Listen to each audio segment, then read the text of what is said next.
is open again, and he makes it 3 in a row. Truly a Mickey 3 there. Into the box for Espeleta. Espeleta with the cross. Inside and in for Rogers. 3-2 pitch on its way from Kehoe. And that one is ripped through the left side for a base hit. The tying run will come in to score. Turnover. Won by Velasquez. Inside give to Destine. Off the glass and in. Rowan heading for the touchpad with the lead. And the props will take the men's 400-yard freestyle relay. Johnson to LaFaro. Corner three-pointer. Splash. Bada bing, bada boom. Everyone's going crazy in the room.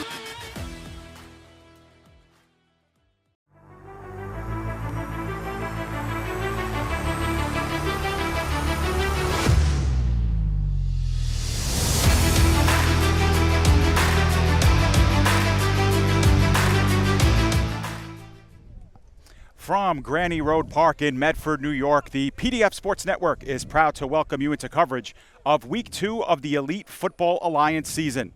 Tonight, the home Empire State Demon Knights look to bounce back from a heavy loss in Week 1 against the visiting New York Bandits, who officially start their 2022 season this evening.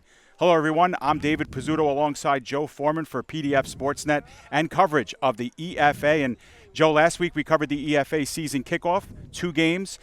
4 teams at Facina Field. They introduced their season. Tonight we get to see a 5th. The New York Bandits got to play spectator last week, and like the rest of the league, what they have done in the offseason comes on full display here tonight. And it was a great way to kick off our start with the PDF Sports Network over at Facina Field for the EFA Kickoff Classic last weekend. You mentioned 2 games played on that field, the first between the New York Bears and the Brooklyn Pharaohs, but one of our 2 teams in action tonight, the Empire State Demon Knights, they were a part of that second game. It was a tough outing for them as they fell 46-14 to the New York Gators. They look to turn things around against the New York Bandits team that, as you mentioned, is opening their season this evening. Right, and Joe, one of the things you mentioned last week, the EFA, 6 teams that play an 8-week regular season. All teams play all other teams at least one time. Many play one another twice. This is one of those examples. These 2 teams met twice last year, 2 good games, 2 close games, and this is the first of 2 they play against one another this evening. We expect it to be hard-nosed, tough, and a war for 4 quarters. Certainly, Dave. And taking a look back last week, one of the big areas that the Demon Knights will need to correct coming into tonight's game is on the defensive side of the ball. We saw a lot of defensive breakdowns that led to big plays for the Gators last week. That's something the Demon Knights will certainly look to correct this evening. And taking a look back at some of the numbers from that last game, the Gators averaged nearly 13.5 yards per pass attempt in the air and threw for nearly 300 yards. They rushed for just shy of 100 yards in last weekend's game as well. So the Demon Knights will certainly look to correct things on the defensive side of the ball. But we said it during that broadcast, Dave, that game was much more competitive than the final score would have indicated. It was some blown coverages that led to the huge Harlem lead in that game, not necessarily sustained drives up and down the field. Yeah, that was going to be one of the questions I had for you, Joe, is how do the Demon Knights right the ship and get this thing going in a positive direction? You know, one of the other storylines for the Demon Knights last week, Joe, was at quarterback, number 5, Ricardo Caballero, coming off of previous seasons where he's played solely in the middle linebacker spot. He takes snaps below center, but we know this team likes to run the football, Joe. They had to get away from that last week when they were down so much at halftime. They need their running game to work, don't they? They do, Dave. And going back to that first drive last week that the Demon Knights had on offense, we thought they had scored. We had a tough angle from the opposite end of the field at the 30-yard line, and we thought Empire State had taken an early lead. In fact, they had not scored, and from there the game really shifted in favor of Harlem. The Gators came out immediately following a defensive stop on 4th down, connected on a 90-plus yard touchdown pass. But you mentioned Ricardo Caballero. He had a very unorthodox stat line in that game, threw for a touchdown, threw 3 interceptions, and had an interception that led to a touchdown on the defensive side of the ball. So Caballero was certainly very active in last week's game. And I should mention that interception that went for a touchdown included a lateral on the play, and that was taken to the house by Errol James. He ultimately is credited with the touchdown. The play got started by Caballero. We expect him to be under center as well once again this evening. Yeah, absolutely. And we know about the Demon Knights and how they carry 3 quarterbacks. Could see 1, 2, or even all 3 tonight as well, as that is on the table. Joe, as we take a look at the Bandits, the first time anybody is seeing them here in 2022, I think we could say it's all about the element of surprise. We only got the rosters a few hours ago, and what we will see we'll have to see what this new look team looks like for 2022 because there are a lot of new faces on the roster. There are, Dave. And taking a look down the roster very quickly, I counted about 11 returning players, many key players missing on the offensive side of the ball. So for the Bandits this evening, they will have to overcome some of those players who are no longer on the roster, and hopefully for them, they can do that this evening against an Empire State team that had a very difficult week one. We'll see if Empire State can bounce back and perhaps take advantage of some of those Bandit players who are playing for the first time this season, number one, and who may be very unfamiliar with one another out there on the field. And one last point I'd like to make, taking a look over at that Bandit sideline after we arrived, it seemed there weren't that many players in uniform, and that is reflected on the roster that you and I downloaded from the internet on our way here. That roster was not posted until about 1 or 2 o'clock this afternoon. So this roster could come into this game depleted, and we spoke about it earlier. This team, a team much like the Demon Knights that finished last season without many of their players who began the season. So that's something to keep an eye on as well. Yeah, for sure. And a lot of the new faces come on the offensive side of the football. This is a Bandits team that only averaged a little over 7 points a game last season. The Demon Knights were hovering about at that mark as well. So the Bandits wanted to retool offensively. They do have some returners, Joe, coming in on the defensive side of the ball. So we'd expect them to be stout like they were last season. Despite their record 2-7, they were pretty good defensively, holding teams to a little number of yards. They were fourth in the league there.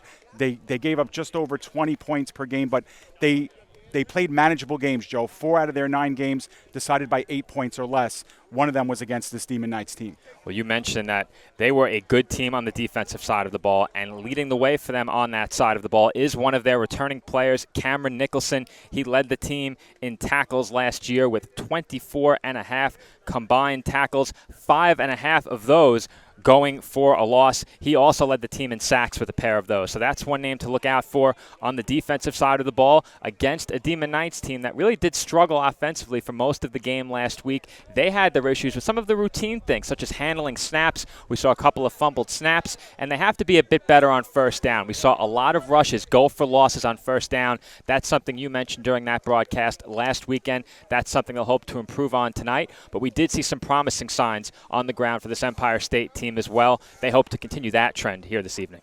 Right, Joe, and as both teams get ready for the opening kickoff, why don't we take a quick break, Joe, step outside for a minute or so. When we come back, we will have the opening kickoff from right here at Granny Park. It's the Demon Knights hosting the Bandits. EFA football action here on PDF Sports Network. You Know I'm Right is the podcast that uncovers the origin stories of some of the biggest names in sports, media, entertainment, and pop culture. On the show, hosts Nick and Joe walk guests through the retelling of their humble beginnings, covering an array of topics from specific interests and hobbies to personal opinions regarding each facet of their industry. You Know I'm Right offers insight on how to adapt and advance, and offers alternative advice as opposed to a one-size-fits-all strategy. Above all else, the number one goal of You Know I'm Right is to offer listeners an exclusive behind-the-scenes vantage point not found anywhere else through its increasing list of professional connections.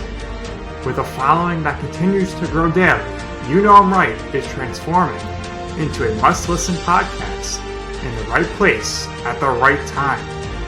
Find the show on Spotify, Apple Podcasts, iHeartRadio Podcasts, Amazon Music, YouTube, Twitter, TikTok, Facebook, and Instagram. You do not want to miss an episode of You Know I'm Right. Do you love sports? Then you should know about STEM. Because maximizing nutrition, analyzing peak muscle performance, calculating the perfect shot, and more are all made possible by science, technology, engineering, and math. In fact, there are more careers than ever in sports science. So if you have a passion for sports, then think about getting involved in STEM and improve everyone's game on and off the field. Get inspired at SheCanSTEM.com. If you smoked, get scanned. Talk to your doctor or learn more at savedbythescan.org.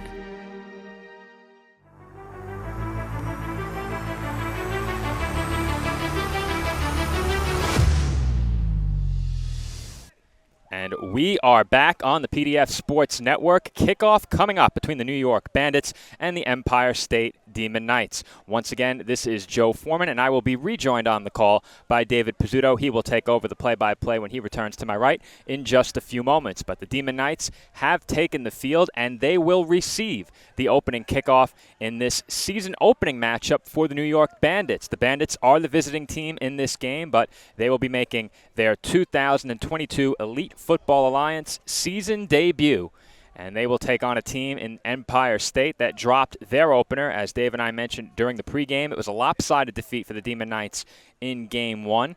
A lot of things to correct, but also some reasons for optimism following their first game, and they will look to bounce back here this evening.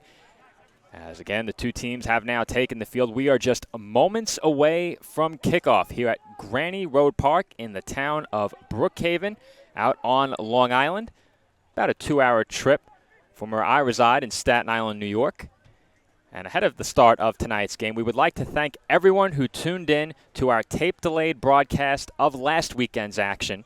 The Elite Football Alliance Kickoff Classic taking place last weekend. Those games debuted on the PDF Sports Network last Sunday, and we had tremendous viewership numbers on those games. A lot of kind words from players around the league, family members, and friends. We thank all of you who tuned in and helped make last weekend a huge success as we launched the PDF Sports Network, and we certainly hope to have a lot more Elite Football Alliance coverage for you throughout the remainder of the 2022 season.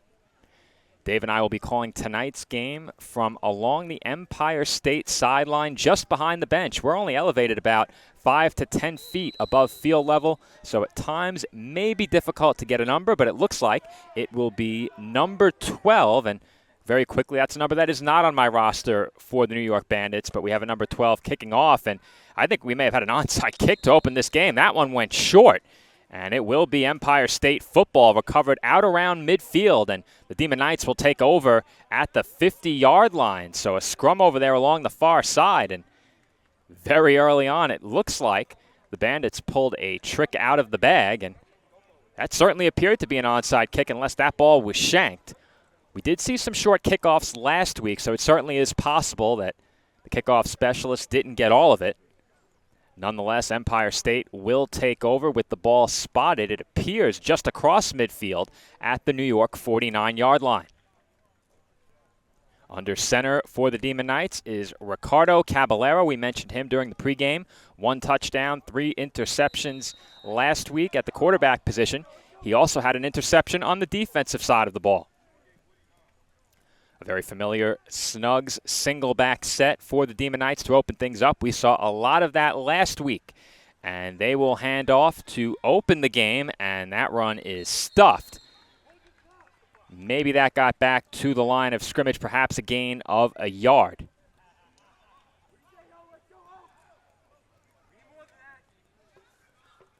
Second down and about 9 for the Empire State offense.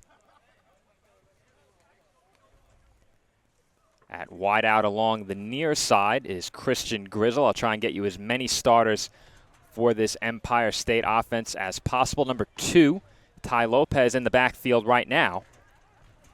As this snap comes from the 48-yard line of New York, and on the toss, this is Lopez breaking up the near sideline, and he is knocked out of bounds at the New York 25-yard line.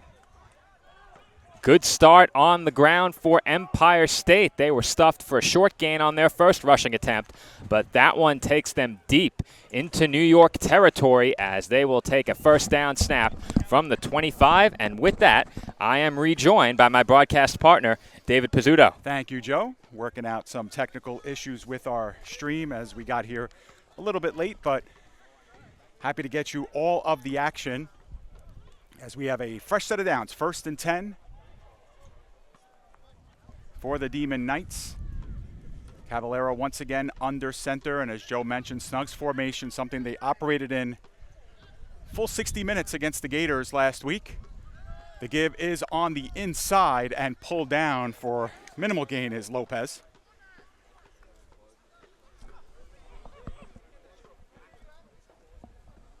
Second down and 10 will be the down and distance here. Ball is spotted right at the 25-yard line.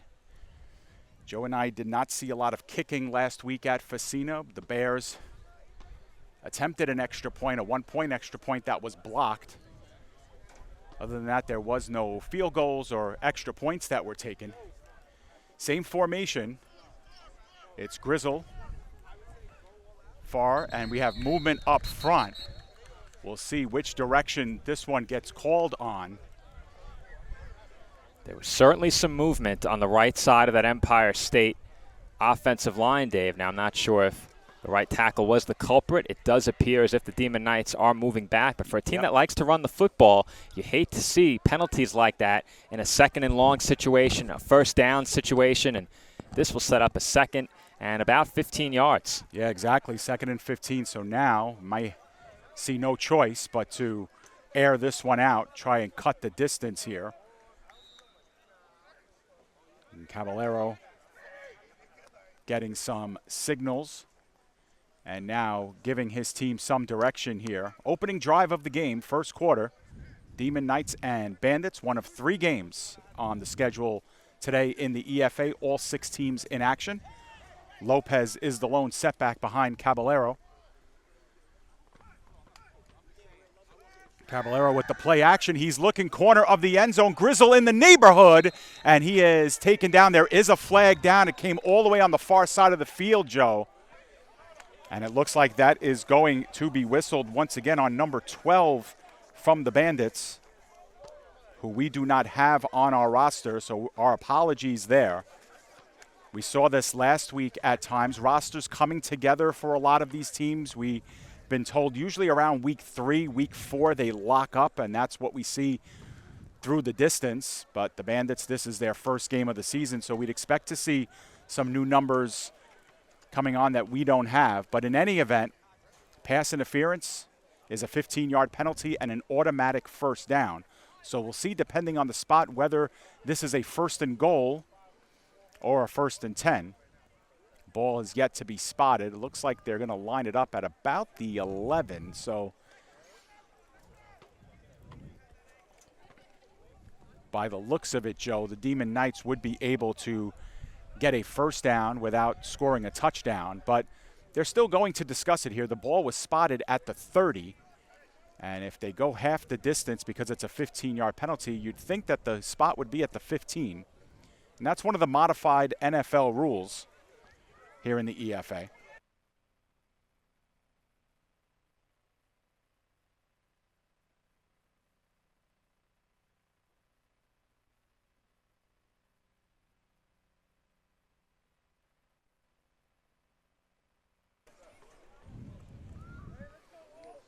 So after all of this, we will see where the ball gets spotted. And it will indeed get spotted at about the 13-yard line. So there will be the ability to get a first down without a touchdown. Either way, the Demon Knights in great field position here on their opening drive of the game. They scored 14 points last week, 1 touchdown on offense, 1 on defense. Late interception return for a touchdown. Caballero with Lopez behind him. The give is to Lopez. He has stood up at the line of scrimmage, Joe. Might have lost a yard. In any event, 2nd and long once again. An unsuccessful first down play there for the Demon Knights, something we highlighted during the pregame that they hope to improve on. A lot of those kinds of plays during last weekend's game, but we saw an explosive run on 2nd down earlier in this drive. A play-action pass on 2nd down just moments ago, drawing the flag, and we'll see what they pull out here on 2nd down. Perhaps they go back to the play action, though. I think it's a bit harder to run the play action pass down around the red zone. Not as much room to work with in the secondary. Either way, when Caballero went back to pass, he was looking at Grizzle the entire way. We'll see what he has up his sleeve here on 2nd and 10. Caballero, the sweep this time to the right side. Lopez makes one man miss, but he has stood up once again, this time behind the line of scrimmage. He's going to get taken down for a loss of about 4 on the play. At least from here, that's what it looks like. Maybe a little bit less, but it'll be 3rd and long regardless. Well, after that big run earlier in the drive outside of the tackles, that seems to be the area that Empire State is looking to exploit in the run game. We've seen a couple of tosses outside of right tackle, a couple outside of left tackle. as they've looked to stretch this Bandits defense horizontally. And so far, New York has been up to the task, a chance to come up with a big stop here on 3rd down. So 3rd down.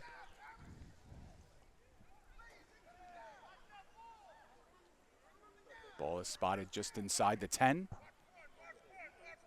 Caballero once again under center. Tight formation again. This time he will go back to pass. He's scrambling to his right. Looks like Caballero's going to take it all the way, looking for the corner of the end zone. He might have been just short, Joe, but he was bearing down on that pylon. 4 down territory, you would think here, as they'll try to punch it in. No doubt it's 4 down territory here, Dave. We will see what Empire State draws up offensively. We have an official timeout, I believe. No, it'll be a timeout called by the Bandits here. They want to talk this one over. Do have a player on one knee as well.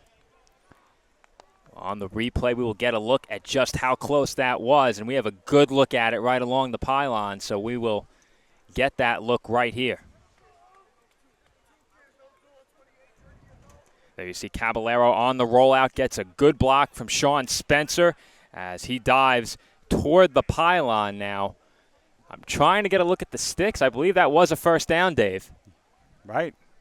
At least from here. A very tough angle, but that does read 1st down on the near sideline sticks, though the officials are conversing about it, so yeah, we may have a change. We did notice that that first spot was just outside the shadow of the 10, so there was the possibility of gaining a 1st down without scoring a touchdown, and 4 downs here. Demon Knights will be in great shape.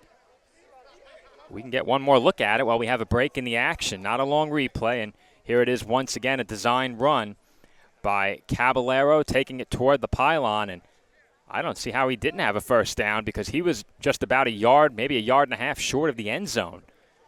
Wasn't much room there to set up a 4th down, so it does appear as if it's going to be a 1st down Empire State, and our scoreboard operator, Louis Matrone, has signaled to me 1st and goal for the home team as they look to score an opening drive touchdown, and will have 4 shots to do it from inside of the 2-yard line.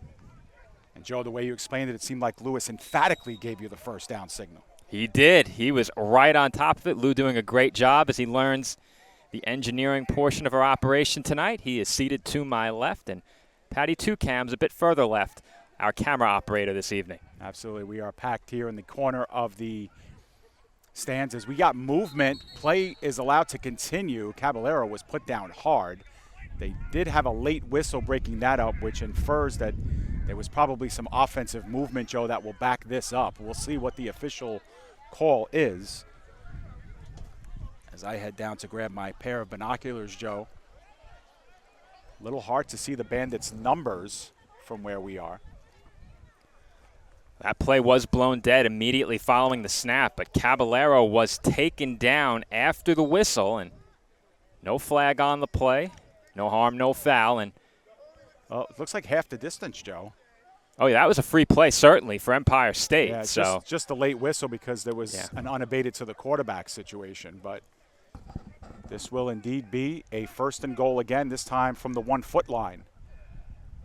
Caballero. And again, there's movement. Caballero goes straight in on the sneak to the right side. That's a touchdown if it stands. There were whistles everywhere. There was obvious movement up front, Joe. But this looks like it may be a touchdown if the play is allowed to stand. Always hard to tell. Did you see the signal, Dave? I did not. I had. We have to be careful after last weekend. We need to be sure. Well, we're going to get the signal now. Unless that play was blown dead, we'll see. Well, I will tell you, the Empire State players along the near sideline are heading back to the bench right now. It looks like they're getting ready to go out there on defense. It does look like this ball might be spotted at the 2, so officially touchdown? Touchdown it is. 6-0 in favor of the Demon Knights, and this will be the 2-point conversion attempt.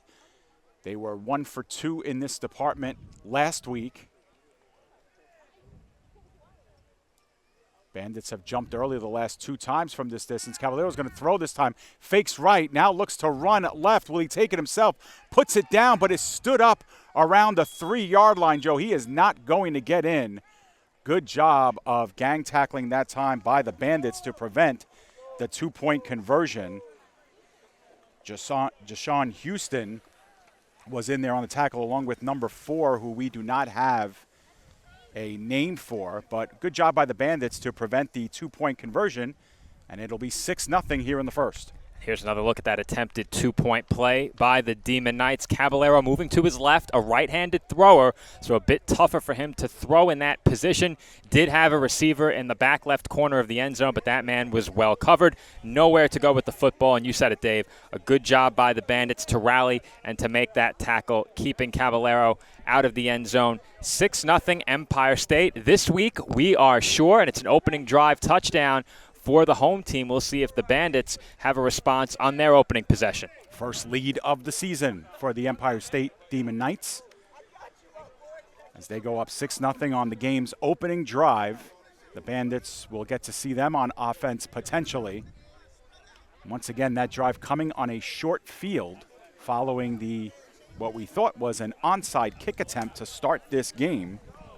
Talk about wanting to make an impression in their debut. And Caballero, who scored the touchdown and had the 2-point try, will spot this one up to kick it off as well. Bandits are at about their own 20-yard line. And that one is going to be kicked short, and it was touched by the Bandits. It is scooped up, and with a lot of daylight, here come the Bandits, who might take this one to the house. Number 9 is going to take it to the corner of the end zone and score. We believe official signal. That's going to be 6 points. That's going to be a touchdown, Joe. We unfortunately do not have a name for number 9, but short kick. It was touched early by the Bandits, scooped up and taken in.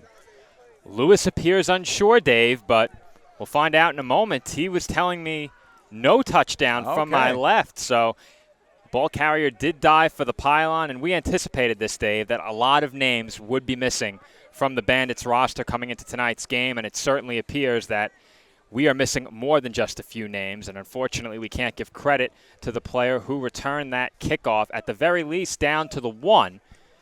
And I do believe Lewis was right, Dave. They appear to be a bit short, but good call. Certainly can't blame you. A very tough angle, and we are low to the ground, only about 5 or 6 feet above field level. Okay, so stand corrected. The score remains 6-0 here in favor of the Demon Knights, but if you're the Bandits, this is ideal field position and then some. First down and goal from what is the 5-yard line. So he was considerably short on that one. And we are going to have a whistle on the field. We'll see if this is a timeout that was called by either team. Either way, the Bandits are talking things over. It doesn't look like there was an injury on the field, so they'll get some extra time. Looks like the ball is officially at the 4-yard line, Joe, here. So that's where they will take shape. And with a break in the action, we have a great opportunity to take another look at that last kick return. Here it is. The ball was initially touched up front. It was scooped up by the aforementioned number 9. Unfortunately, we don't have a name on the roster to coincide with that. And a bit tough to see down around the corner of the pylon. And taking a look at that replay, Dave, I'm with you. I can definitely see how you thought that was a touchdown. Yep. It looks like the ball carrier did make contact with the pylon, but the official's right on top of it in far better position than you and I. And my guess is he stepped on the sideline on his way to that pylon. So no score, but still a great opportunity for this New York offense from inside the 5-yard line. Yeah, it doesn't get any better than this if you are the Bandits here after giving up that opening drive touchdown to come right back here and try to put one in. That would be ideal for the team in white. Josh Parker will be the quarterback. Was not on the roster last year, and Parker is going to scamper to his left. There is flags down. There is a flag down, 2 of them actually. And looked like Parker was stood up right around the line of scrimmage. Either way, we'll get a holding call against the Bandits here, so they're going to back up. And we'll see if we can catch the hold on replay. That looked like a design run or perhaps a play that was just blown up very well by the Empire State defense. Here's another look, and immediately after Parker took the snap, he was nearly tackled in the backfield, and There's no doubt where that hold was, Dave. Yep. Left tackle, the guilty party, as the tackle did save a sack. It certainly would have been a nice loss on the play. I'm not sure it would have been a 10-yard loss, but of course you don't want your quarterback taking any unnecessary hits, and it looked like there was certainly a big hit forthcoming there. And it was Parker under center who took that first snap, 5'8", 229 pounds from Mount Vernon High School in Yonkers. Like we mentioned, there were, I think, 4 different pass throwers for the Bandits last season. Parker was not one of them. This is his first action with the Bandits. Number 15, Daquan Villanueva, is behind him in the backfield, about 8 yards behind the line of scrimmage. Some motion, 4 wide receivers, but the give is to Villanueva, trying to gain the right sideline, but he has stood up close to the line of scrimmage again, Joe. May have gotten a couple of feet at most, but it's going to be 2nd and long. And that play was blown up in the backfield by Empire State. Good job chasing down the ball carrier along the sideline, not allowing him to stretch the field, as Villanueva really had nowhere to go. He did a good job of avoiding an even bigger loss on the play, and you can see it. After that opening drive touchdown, this Empire State defense has come out energized, and I really like what I've seen from them each of these first 2 snaps. Absolutely. As mentioned, Villanueva, a graduate of Susan E. Wagner High School. Go Falcons, my alma mater, in Staten Island, New York. So shout out to Daquan. Meanwhile, on a 2nd and long, once again, it is Parker out of the shotgun, 4 wide receiver spread with Villanueva to his right.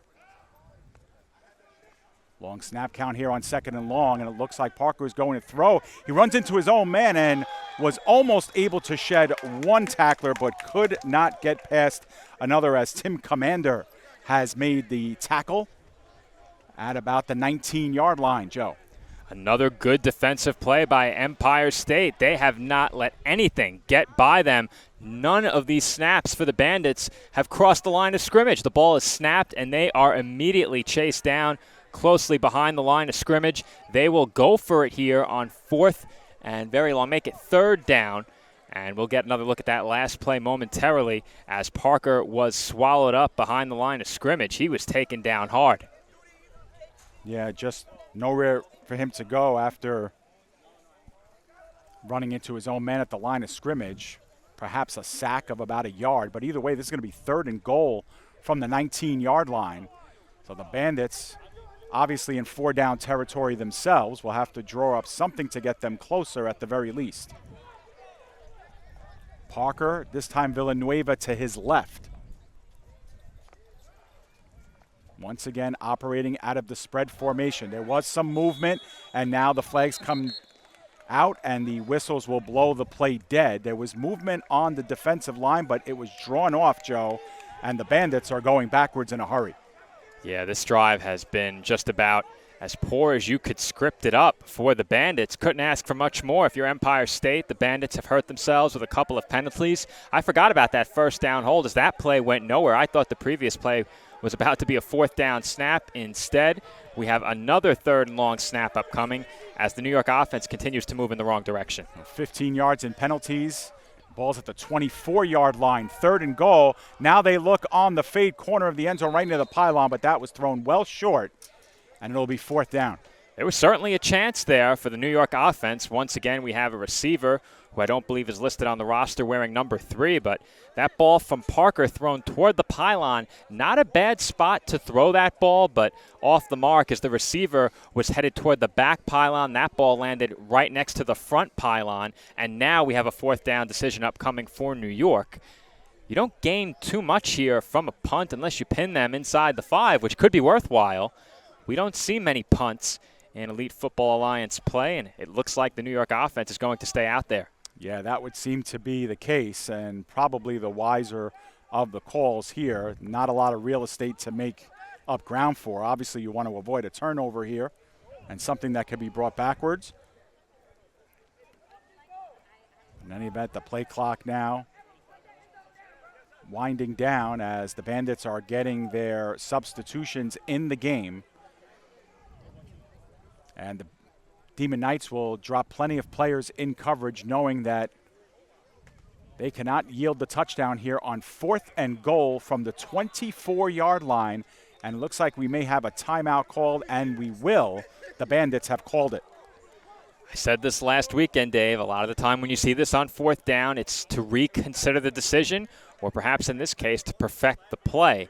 If you have a punter that you trust on that bench, I think you certainly punt it here. The odds of scoring, slim to none. You could draw a penalty, but we've seen that sometimes the officials are a bit hesitant to throw the flag. They let them play, and I know as a commentator I appreciate that, and many players, especially the defenders, will appreciate that. But regardless, I think they're going to go for this. Taking a look at the huddle, no players that were in that offensive huddle have left the field, and I think we're about to have an attempt on 4th and very long from just inside of the Empire State 30-yard line. Yeah, you mentioned what would really help the Bandits here is perhaps single coverage there somewhere in the end zone. Try to get a penalty flag out for pass interference. That would give you an automatic first down 15 yards up the field. So that's certainly an idea. But in any event, 4th and goal from the 24-yard line.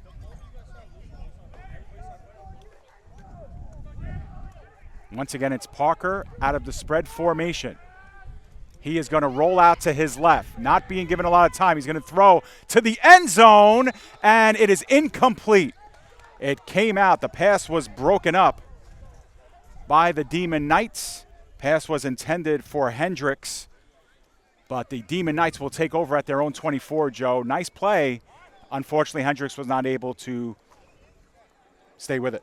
And it looked like Michael Duilly came in untouched off the right end for Empire State, flushing Parker out of the pocket to the left, but that worked to his advantage. He was able to run toward his intended target, got a running start behind the throw, as you see right here, and there was certainly a chance for that reception to be made. A good pass breakup in the end zone, and on the coverage there, we don't have a number 26. So unfortunately, we can't tell you who it was that made that defensive play for Empire State, but it was a big play nonetheless. Yeah, last week's number 26 is this week's number 3, Mark Thompson. So the Demon Knights will take over. 1st and 10 at their own 24-yard line. They are up 6-0 thanks to a touchdown drive on their opening drive of the game. That happened on a short field. Now they'll have to go a little bit farther. Beautiful night here at Granny Road Park. We thank you for joining us here on the PDF Sports Network. David Pizzuto alongside Joe Foreman. Caballero on the play action. He actually does give it up, and being stood up at about the 32-yard line was Errol James. Lot of laundry on the field. And we'll see what the call is here. Errol James, a player who is very involved in last week's game, had a touchdown reception and finished off that pick 6 for the Empire State defense. Unfortunately for the Demon Knights here, they'll be moved back as they commit another offensive penalty. And you do get a look at that last play. Perhaps you caught the penalty on your screens, but that carry is negated for Errol James. And he got a lot of work at wide receiver last week. Gets a look in the backfield here. Also played safety. Yeah, 1st and 20 instead of what would have been a 2nd and about 4. And Caballero once again will go under center. Base defense alignment here for the Bandits. Long count and another flag. This is getting ugly here for both teams. We saw the Bandits commit a couple of penalties on the offensive side of the ball. Now Empire State with a couple of penalties on this drive. And after coming up with a big defensive stop, all of the momentum was with the Demon Knights. And they're doing everything they can to shift momentum back in the other direction with these penalties, as now you're just a miscue away on a snap or a tackle for a loss away from a potential safety. Yep, ball spotted at the 9-yard line. This will be a 1st and 25. So you talked about, Joe, prospectively punting on that 4th down. This is about what they might have been looking at. So not how they drew it up. No, exactly not. This will be a sweep over to the right side. Making one man miss was Malachi Young, who took it. And we'll see where this one gets spotted. Looks at about the 11-yard line, so a gain of about 2 or 3. 2nd and long coming up. 2nd and 22. Now, Dave, that was 0 on the carry, correct? Oh, it was. I'm sorry. My fault. That would be George Weish. Now, that's what we were told before the game. Some conflicting reports coming into the commentary desk ahead of kickoff. So if we're not correct on that, don't hold it against us. But yeah, I apologize. I thought that was number 9 on the carry. Instead, it was number 0. Dave, I just have to say, we don't say number 0 at this commentary desk. It is 0. Oh, really? So 0 is not a number in your Yes, in your vocabulary. absolutely. 0 is not a number. Okay. We'll debate that all season long if you want. This one right down Broadway, and it is picked off. And the Bandits will be in business. They get it down to the 20-yard line and still on his feet. And that one was thrown up in the middle of coverage, Joe. That was Michael Hendricks Sr., Dave, number 23, number 23 on the interception. Listed on the roster as a running back, comes up with the pick on that play. That ball underthrown by Caballero, and here you will see it once again as that route is undercut, but no chance for the wideout on that play. The intended target was number 8, Tyler Sawicki. The ball underthrown by Caballero, who stays out on the field. He will slide into the linebacker spot on defense after throwing the interception. And just like that, the Bandits have another chance deep in Empire State territory. And the Demon Knights, who were guilty of, I think it was 4 turnovers last week, Joe. They almost lost a 5th on a fumble on their first play of the game. Now guilty of their first turnover here in this one. And it will be a 1st down and 10 from the 15-yard line as the Bandits get a break here. Down 6-0, first quarter. Parker, once again, out of the spread. He is going to look on the slant route, and it is incomplete. That pass, Joe, looked dropped by James. It certainly was dropped, Dave. That is as good of a look as you can ask for on a 1st down play. A good window to throw that football. The throw from Parker on time, on target, and James simply couldn't make the catch. That's one he may regret later. We'll see how this drive turns out. And the close was late defensively for the Demon Knights. Malachi Young was the nearest in coverage. Perhaps he had a bit of an impact. Maybe James heard footsteps, but that's a big drop early in this game. For sure, now 2nd and 10. As once again, James lines up all the way on the right, and this will be a give inside to Villanueva, but he is gobbled up, Joe. Absolutely no push at the heart of that offensive line, and that's going to be a 4 to 5 yard loss. And it's going to be very tough for this Bandits team to run the football. Coming off of a dropped pass like that, you know this Empire State team was all over the line of scrimmage on the first drive, and it looked like they may have been caught on that 1st down play, opening up the passing lane. Now on a 3rd and long, you know the Bandits are looking to pass, and we'll see if New York can come up with a big play, and perhaps if they do end up in a 4th down situation, would they reconsider the strategy that we saw in their last drive and perhaps punt it away? I don't think so, but we'll think about it at least one more time. In any event, 3rd down and 15 from the 20. Parker, 2-step drop. It looks like a slant, and that one's going to be picked off. And I think it was dropped, Joe. It was dropped. Indeed, it was. Looked like that was going to be intercepted by Thedgill. We're going to get another look at it, Dave. I thought that he had made the catch and then dropped the football, but we'll see. That is as close as it gets. We can look at it one more time, Lewis, if you want to throw that up on the screen again. I'll try and get a closer look at the monitor, which is actually 2 rows in front of us in the bleachers. Yeah, it looked like he had gotten a couple of steps with it, but perhaps never fully secured it. And it will be 4th down and 15 from the 20. Obviously, they can get a 1st down without scoring a touchdown here. 4 wide receiver set. Parker will take another 3-step drop. That ball is down, Joe. That ball is out. It looks like the Demon Knights have got it, and they will take over on downs. Another big stop on 4th down. James Harris was the one who fell on top of it, and the Demon Knights will take over. Not a bad outcome if you're the Bandits. In fact, you got a few yards back instead of taking a sack, but we will get another look at that strip sack as that ball was fumbled a bit forward. It was kicked around in that scrum, and Empire State with the recovery. It was number 55, James Harris, who got on top of that football. And the Demon Knights once again tighten up their defense with their backs against their own end zone. But the Bandits, Dave, really let an opportunity slip through their fingertips in a literal sense, as James had a chance to, at the very least, put his offense on the goal line. Perhaps could have taken it in for a touchdown. I think he would have, and we'll see if his defense can pick him up here, as the Demon Knights will take over at their own about 19-yard line, perhaps the 18. Yep. Joe, the Bandits starting field position today at the Demon Knights 5 and at the Demon Knights 15, and they still have a 0 on the scoreboard, so that's enough to give them nightmares for a while, but they're still only down by 6 and were able to generate a turnover the last time the Demon Knights had the ball. Let's see what happens here. Caballero wants to air it out. He's going to go downfield, and that one is going to be intercepted. Another turnover. And the Bandits have come away with it again, as it was number 36, Rashad McNulty Jr.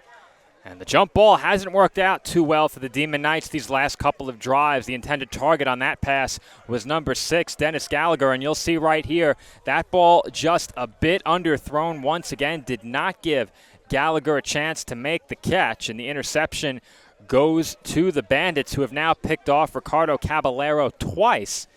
And the New York offense right back out onto the field. They're starting a bit further back this time. We saw them start very deep in Demon Knights territory inside the 5. Then they started closer to the 20 or the 25.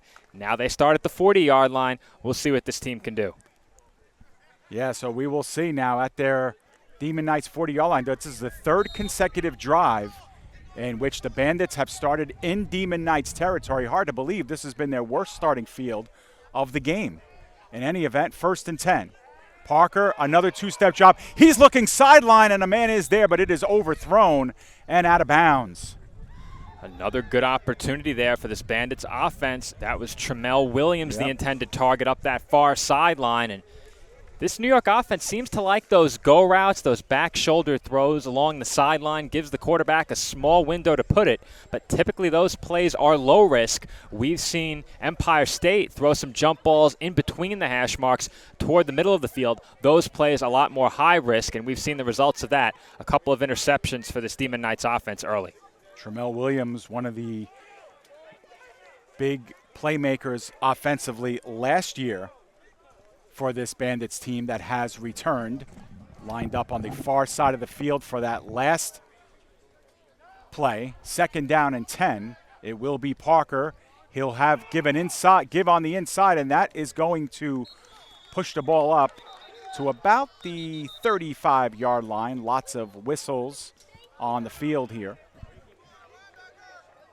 And it will be a 3rd down and 4 when we come back from this. Numbers very tough to read, but we believe that was Andrew Nareska for the Bandits with his first carry of the season. Full house backfield here, 2 running backs in the game. Nareska to the right. And that's fumbled at the line of scrimmage. The ball is down, and it looks like the Demon Knights have it. Looks like there was a push off the ball, like Parker was pushed off the ball. It is going to be Demon Knights football. And coming down with it was Commander. And the teams continue to swap turnovers here as Parker is still down.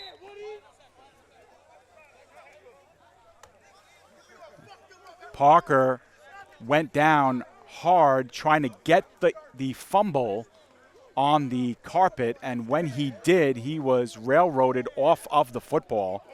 And there we get another look at it via the instant replay. You could see how Parker was taken off the ball. But for the Demon Knights, they have to show that they can keep the ball in possession. They have given it up on back-to-back turnovers on offensive plays. Demon Knights scored a touchdown on their first drive of the game, and then a pair of interceptions on their next 2 possessions. Have given the ball back to the Bandits each time, but we are still in the first quarter here, as we imagine we are coming towards the end of the first. Demon Knights with a 6-0 lead thanks to a 1-yard touchdown run from number 5, Ricardo Caballero.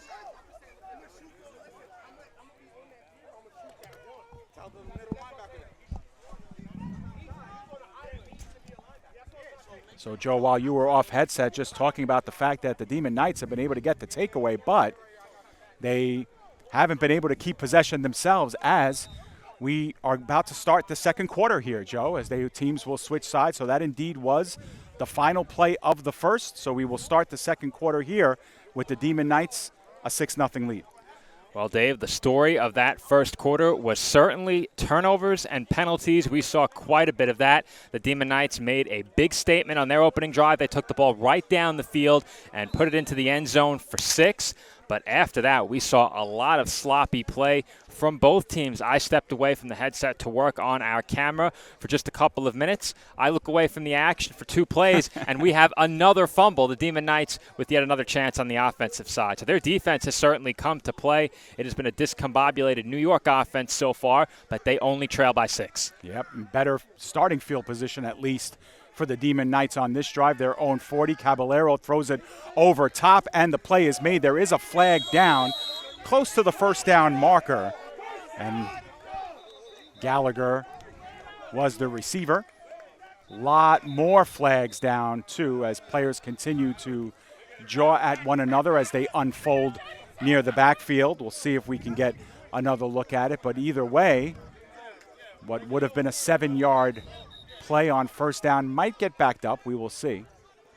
And I think we need to see more of that from the Demon Knights, Dave. Some short, quick passes to get Caballero some completions and to keep this New York defense honest. If they don't believe that this Empire State team can throw the football, they're going to crowd the box and take away those running lanes for the Demon Knights backfield. So I think that's a very good play designed to get the ball out quickly, get it to a man in space moving toward the sideline. More of a low-risk pass, not outside of the numbers, but outside of the hash marks, an easy completion for Caballero. We will see if it stands. Right now, there's been no indication either way. Right. So we'll find out in a few moments. Yeah, we got team representatives meeting with the officials here for both sides as officials want to have a few words, probably to clean up the play, Joe, that happened there. Towards the tail end of that, I believe players were still going at one another, but just saw one of the Bandits players and Demon Knights shake hands there and have a little conversation. We'll see at the end of all this what those 2 flags are down for. We said it last week, Dave. These games have been well officiated and kept well under control. Really, no skirmishes of any kind to speak of last weekend. Good, clean football, and still of the hard-hitting variety. I said it last week. If you think they don't hit as hard here at the semi-professional level, take a look at some of our hits from last weekend. The most notable one that, to my regret, did not make our highlight reel is we just didn't have enough space. I didn't want the highlight reel to be all Gators as they had themselves quite a game in the back half of our doubleheader. But we had an interception. I believe the last name of the intercepting player was Earl. I want to make sure I get it right. I think Antoine Earl, I believe it was, on the Gators, who had a pair of interceptions in that game. And on the second one, he got absolutely laid out in midair, was knocked straight down to the turf. I was speechless after it happened, could not believe he held on to the ball. A tremendous play, and as you mentioned earlier, Dave, it was the Gators picking up the win this afternoon against the Brooklyn Pharaohs 2018. That game certainly lived up to the hype. We don't have a play-by-play detail of how it went down, but based on that final score, it certainly appears as if that game was very competitive, and we have a resolution as the Demon Knights offense is marching across midfield, and it looks like they're still going. I mean, how far are they going to send them? Look at this. Maybe a pair of personal fouls on that would move them up. And Joe, we had some conflicting scores come in. Oh, we did. The Gators still with the win. The only matter is, was it 20-18 or 20-16? But either way, the consensus is that the Gators won. Have moved to 2-0, and the Pharaohs have dropped to 1-1. The New York Legion has started their season this year. They are playing at the New York Bears. And that game got underway, I believe, at 6 p.m., possibly 7. But in any event, those are the other 2 teams playing, one of 3 games going on in the EFA. First week that all 6 teams are playing and are in action this weekend, all games occurring on Saturday. And at the end of all of this, Joe, The ball is at the 22-yard line. So 38 yards, unless, Joe, 30 yards from the end of the play. End of the play, for sure. Yeah, if it was two personal fouls against one team, it would have been from the end of the play. From the end of the play is right. So that's why we have a 1st and 10 at the 22-yard line. And on one play, 38 yards were gained. Caballero under center, once again, Snugs formation. Caballero wants to throw first to his left. He is looking in that way and not sure if synced up with him was Errol James. Looks like he caught that right at the very end, picked up that ball, Joe, but not in unison on that play, so it'll be 2nd and 10. We saw that play go for a touchdown last week from a bit closer to the end zone. That play last week might have been from about the 15-yard line, but this is not too much further than that, as we will get another look at that last throw by Caballero as he was looking for James along that far sideline near the pylon in the corner of the end zone. And as you'll see, that throw off the mark didn't give James a chance. He was double covered, but there was a little bit of space toward the back chalk.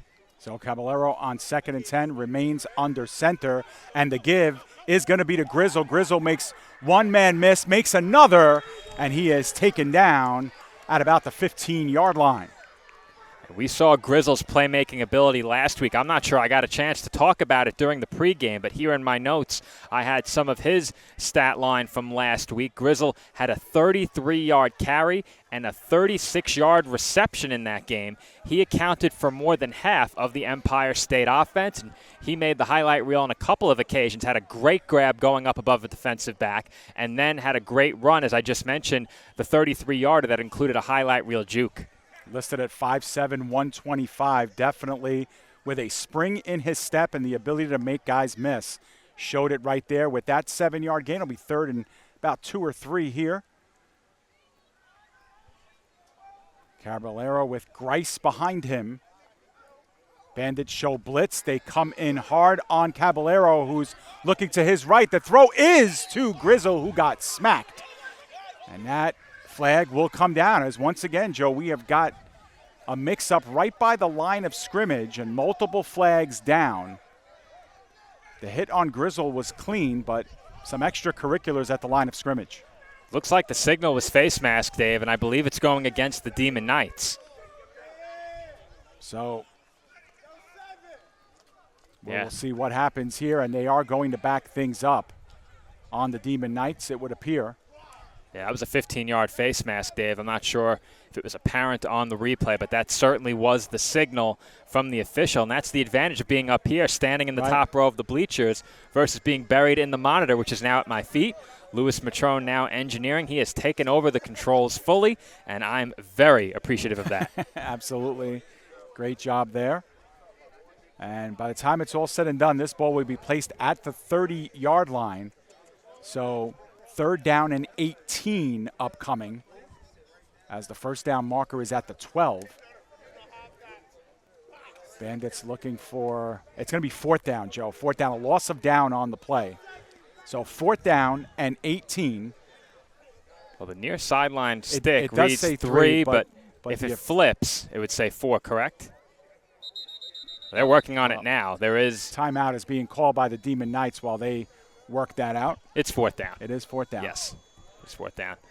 And now they have to go into their bag of tricks here, Joe, on a 4th down and 18, see what they have to offer here. And moderate success throwing the football, Joe, but down the middle of the field, that is what not has been working for the Demon Knights. Well, a jump ball in this situation might make some sense as long as you throw that ball into an area of the field that doesn't put you at high risk for a pick six.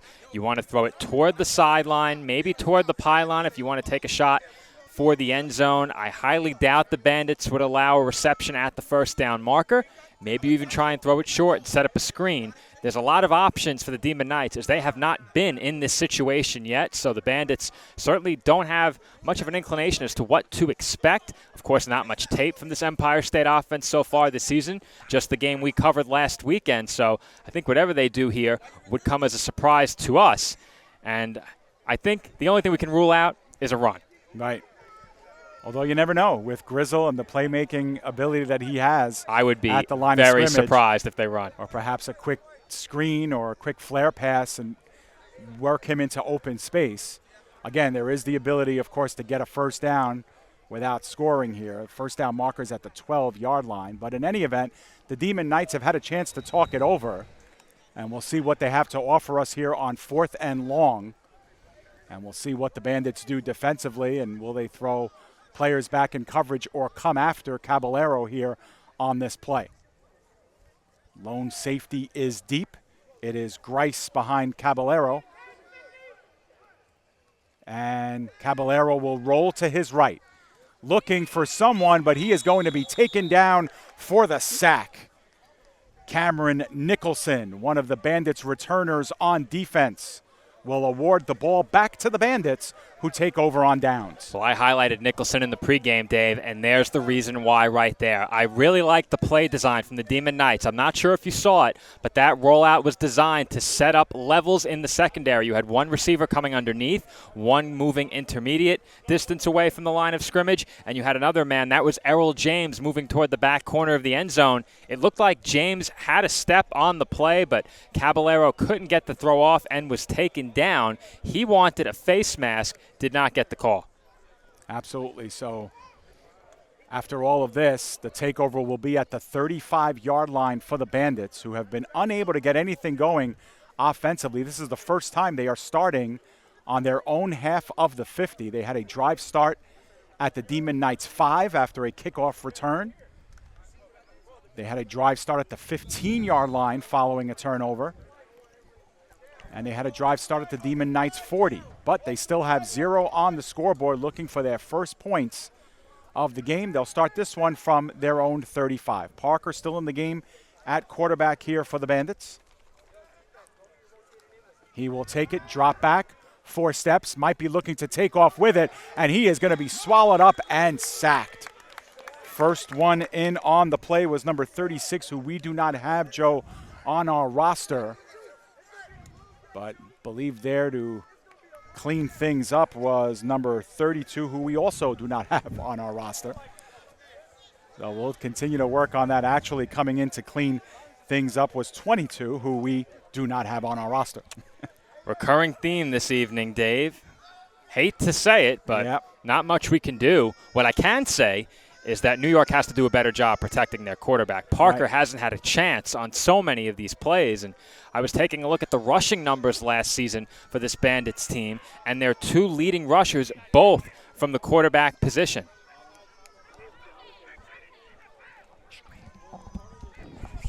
Got to make that straight.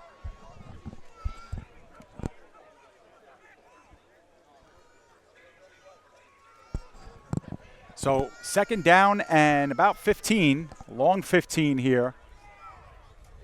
Parker once again with 4 wide receivers out of the spread. Villanueva to his left. Actually, that was not Villanueva, but it's going to be a designed run to the right side and taken down for a loss on the play. Once again, the Demon Knights are there, number 36, breaking things up. And this is going to be a third and extremely long here. We'll see where the ball gets spotted. Looks like at the 20-yard line.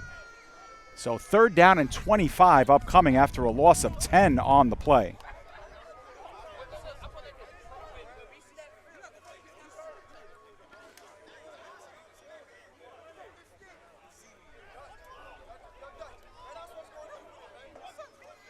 So not many plays in the playbook that have covered this amount of yards. We'll see if they air it out here and look for a big play down the field. But on 3rd and 25, not looking promising here for the Bandits, who at this point in the game have negative yards total.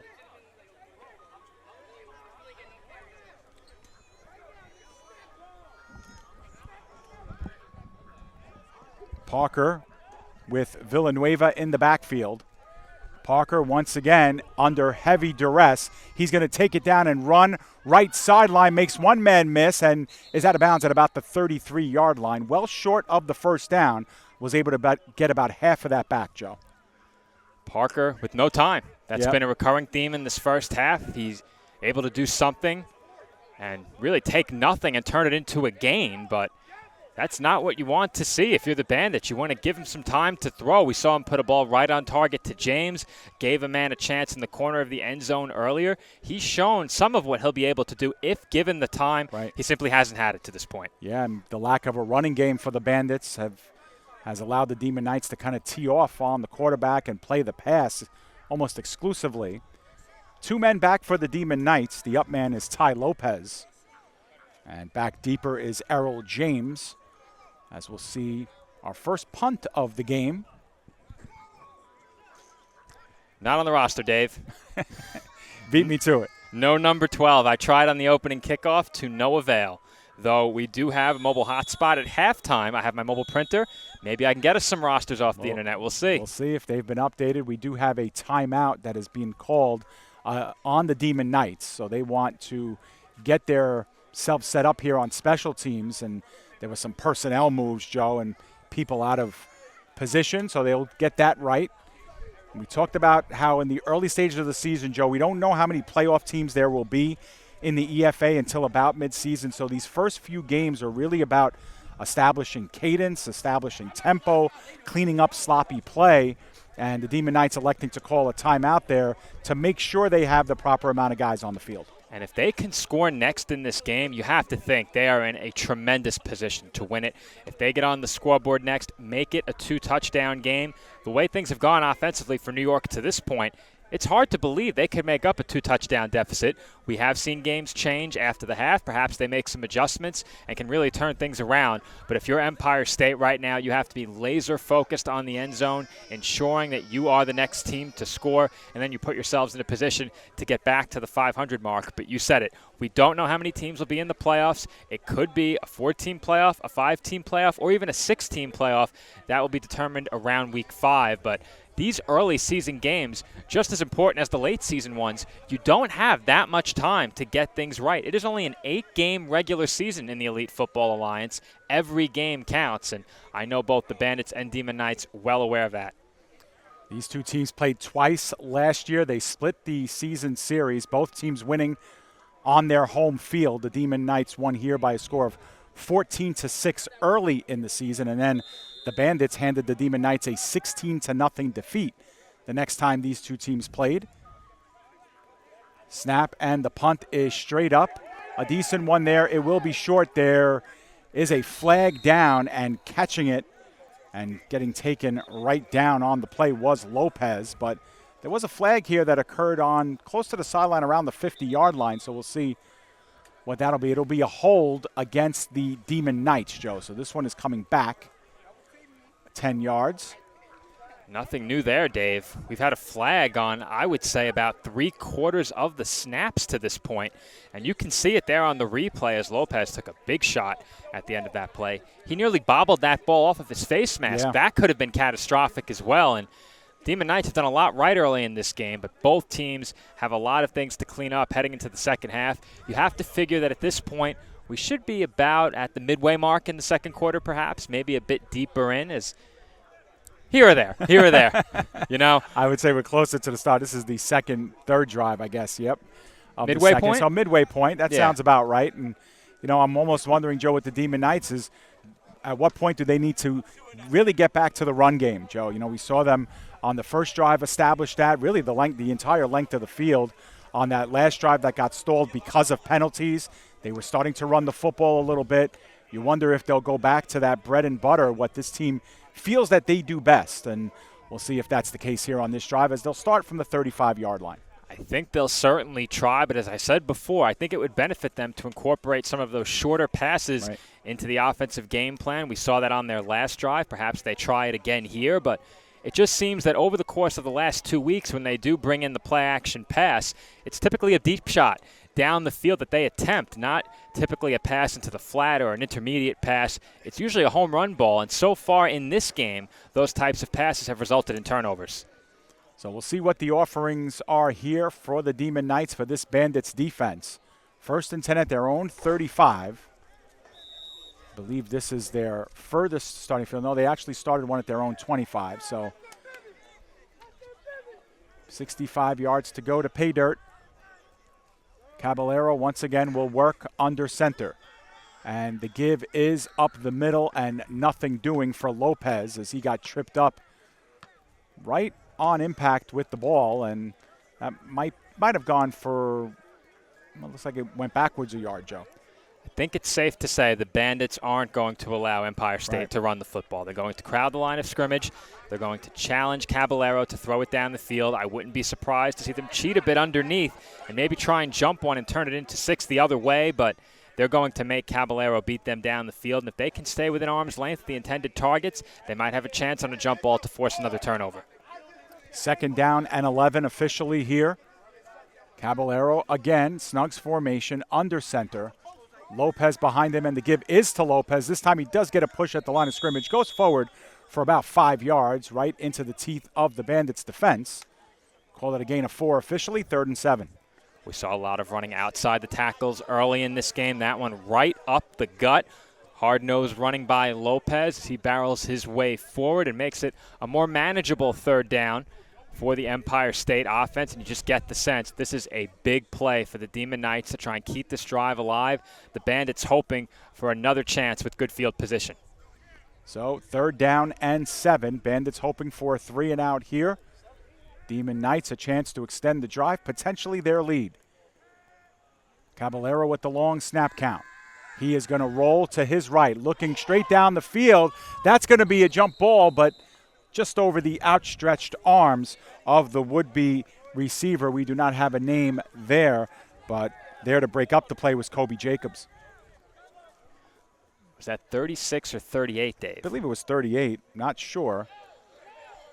Let's see if we can pick him up, Joe. Because if that's 36, once again, that was McNulty Jr. in the area. Or was that neither? That might be a 16. Oh, goodness. No, it's 36. All right, Joe. it is 36. 36. So those jerseys you're right. ruffling. That's McNulty Jr. Yeah, and the contrast, especially in the lights here, very tough for us to pick up these numbers. Silver on white, but coming off the glare of the lights, even tougher. But on a 4th and 7, Joe, the Demon Knights will be going for it here. We see Caballero out of the shotgun, and actually he will kick this one. Straightaway kick, a good one, takes a Demon Knights bounce. Still moving, and it's down at about the 24-yard line. Nicely done by Caballero. What can he do? Quarterbacking the defense at the linebacker position, punting. Had a nice run back off of his interception last week. Gave it up to James for the second half, but wisely so as that went for a touchdown. And we will get another look at this latest punt, our first punt of the game, and belongs to Caballero and the Empire State Demon Knights. New York Bandits will take over on offense in their own territory, deep in their own territory. And they haven't shown much, but all it takes right here, Dave, is one scoring drive, and we have ourselves a tie game, of course, assuming that score is the field goal. Don't anticipate we'll see that. One big play is all they need, and the Bandits, who were starved for offense last year, have been starved for it this year. They have a negative spot in their total yards today, and their penalties haven't helped them either, but on only 2 occasions, Joe, did they score over 10 points in a game last season. That was against the Brooklyn Pharaohs in a game where they lost 54-12. And then, of course, was the game against the Demon Knights where they won the game 16-0. But one of their other wins was an 8-0 victory as well. This is going to be a give on the interior, but strutting it out to the outside was Villanueva. Clock continues to move as the ball gets spotted at about the 32-yard line. That's a nice positive gain of about 8 yards. If I'm not mistaken, that might be the biggest offensive play of the game for the Bandits. A nice run there by Villanueva as you get another look. Some good cuts, bounced it outside, made a man miss there, and was able to take it toward the sideline. You said it, though, the clock continues to run, and assuming we were at about the halfway point of the quarter before, when you gave me that look saying, I don't know, Joe, I'm not so sure. Assuming we were at that point, this could be the last possession of the first half. We'll see. And, of course, we will get a stoppage for the 2-minute warning before that, too. So that'll obviously give us a sense of how we're moving here in this one. Parker continues to operate out of the shotgun. And as that give is up the middle and spinning and twisting is Nareska, close to the first down marker. We'll see where the spot is. And it looks like it is going to be waved a first down here, Joe. It is. So 1st and 10. And, Joe, I'm not sure. I'd have to think really hard, but that could be their first down of the game. I think it is, Dave. And I didn't have to think too hard. I think it is. I think it is. Now that you make the point, I think that was the first New York Bandits first down. But as I said before this drive began, all it takes is one score, and assuming it is of the touchdown variety, we will have ourselves a tie game. And if the Bandits somehow manage to take a lead into the halftime locker room receiving the second half kickoff, what a momentum swing that could be. Yeah, and you know what? A couple of tough runs up the middle, Joe, could soften up this Demon Knights for potential play action or a play over top of the defense. We'll see what the Bandits have to offer. Once again, shotgun formation. Parker, he's going to put one up towards the sideline, but just too long.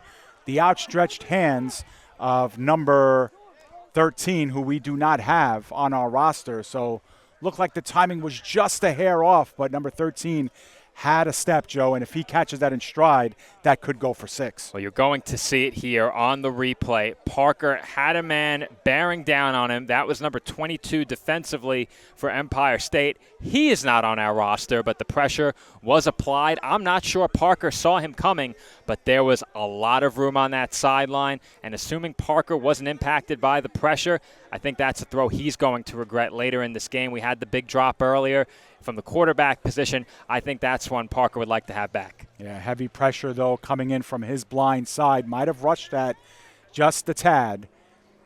One positive about that play is it does stop the clock, if that is a concern for the Bandits here. But 2nd down and 10 from the 34-yard line. The give is up the middle, and with a lane, bouncing down, I believe that was Villanueva again. He gets past, a little bit past the 40, so this will be about a 3rd and 3. Much more manageable distance as Villanueva has gone forward for positive yardage his last 2 carries. The late handoffs giving the Empire State defense some problems. They are respecting the passing game of the Bandits despite their struggles offensively, and we've seen a couple of those delayed handoffs out of the gun, and the defensive line for Empire State has really begun to spread out a bit. They've tried to contain Parker in the pocket, and the consequence of that contained defensively has been additional running lanes up the middle of that Empire State defense. Parker comes back from the sideline with the play. He came back in with Tremel Williams, I should say. So we'll see what they do here on 3rd down and 3, clock running. Parker giving some directions. Fake, play action. That one is going to go up towards the sideline again, but no one home that time, was looking in the direction of number 13 again. We do have a flag down, Joe? No? It was a miscommunication. I was trying to get your attention drawn toward Parker. You could see his bench was giving him one sign, and he looked a bit perplexed. Thought his receiver was heading for the far sideline. Instead, that route was broken to the inside, a skinny post pattern, and there was a lot of open real estate in the middle of the field. If that ball was thrown there, I'm not sure Empire State was going to be able to do anything about it. The defensive back was turned around. That will set up a 4th and short, and for the Bandits, this a huge play to keep this drive alive. Well, they had the single coverage, that's for sure, down the field, but it'll be a 4th down and 3. And, of course, a big play in many senses here. If the Bandits don't get it, the Demon Knights are set up with very good field position. Does not look like they are fixing to punt here. Certainly not. I'd be shocked. Parker comes back in after receiving the play from his sideline, but, again, has to scamper over to the sideline to make sure he's got what he needs. I'm looking for a quarterback run here, Dave. That's what I'm looking for if I'm Empire State defensively. Yeah. But on a 4th and 3, obviously the playbook is wide open here. It looks like it will be 4 wide receivers set, 2 to each side. Looks like Nareska is in the game next to Parker. Flags are down all over the place. As we had early movement somewhere, we'll see if they were drawn off where the Demon Knights. It looks like it's going to be a false start. And it will be a false start against the Bandits. So that's not what they needed at all, Joe, as they will back up. It'll be a 4th and 8 now, and that limits what you can do. Well, I doubt that changes anything in terms of whether or not they go for this, assuming they don't have a punter, though. They did punt before, and I think they're going to punt again, and that's the wise move here. Force Empire State to go the length of the field if you can to close out the first half. And you get another shot at it to open up the second half if you're New York, but you have to be very disappointed with that penalty. I think they were in a good position to convert there. Really anything in the playbook available to you on 4th and 2. Maybe do we see a fake here, Dave? We'll see. Lopez and James are the two guys back deep for the Demon Knights, about 40 yards up the field. I certainly can see it. And it does look like there's some substitutions coming in both sides, and have an up man there for the Bandits as well. That's McNulty. But indeed, this will be a punt, and it's a good one. And it ends up into the hands of Lopez, who goes straight down at about the 34-yard line. Some extracurriculars there as well, as Lopez just kind of gave himself up there. I'm not sure. That was a very bad idea, Dave. Yeah. That was a very bad idea by Williams. Yeah. If the official wanted to, they could have thrown a flag there. Right. Taunting over top of Lopez, who's already down and giving himself up.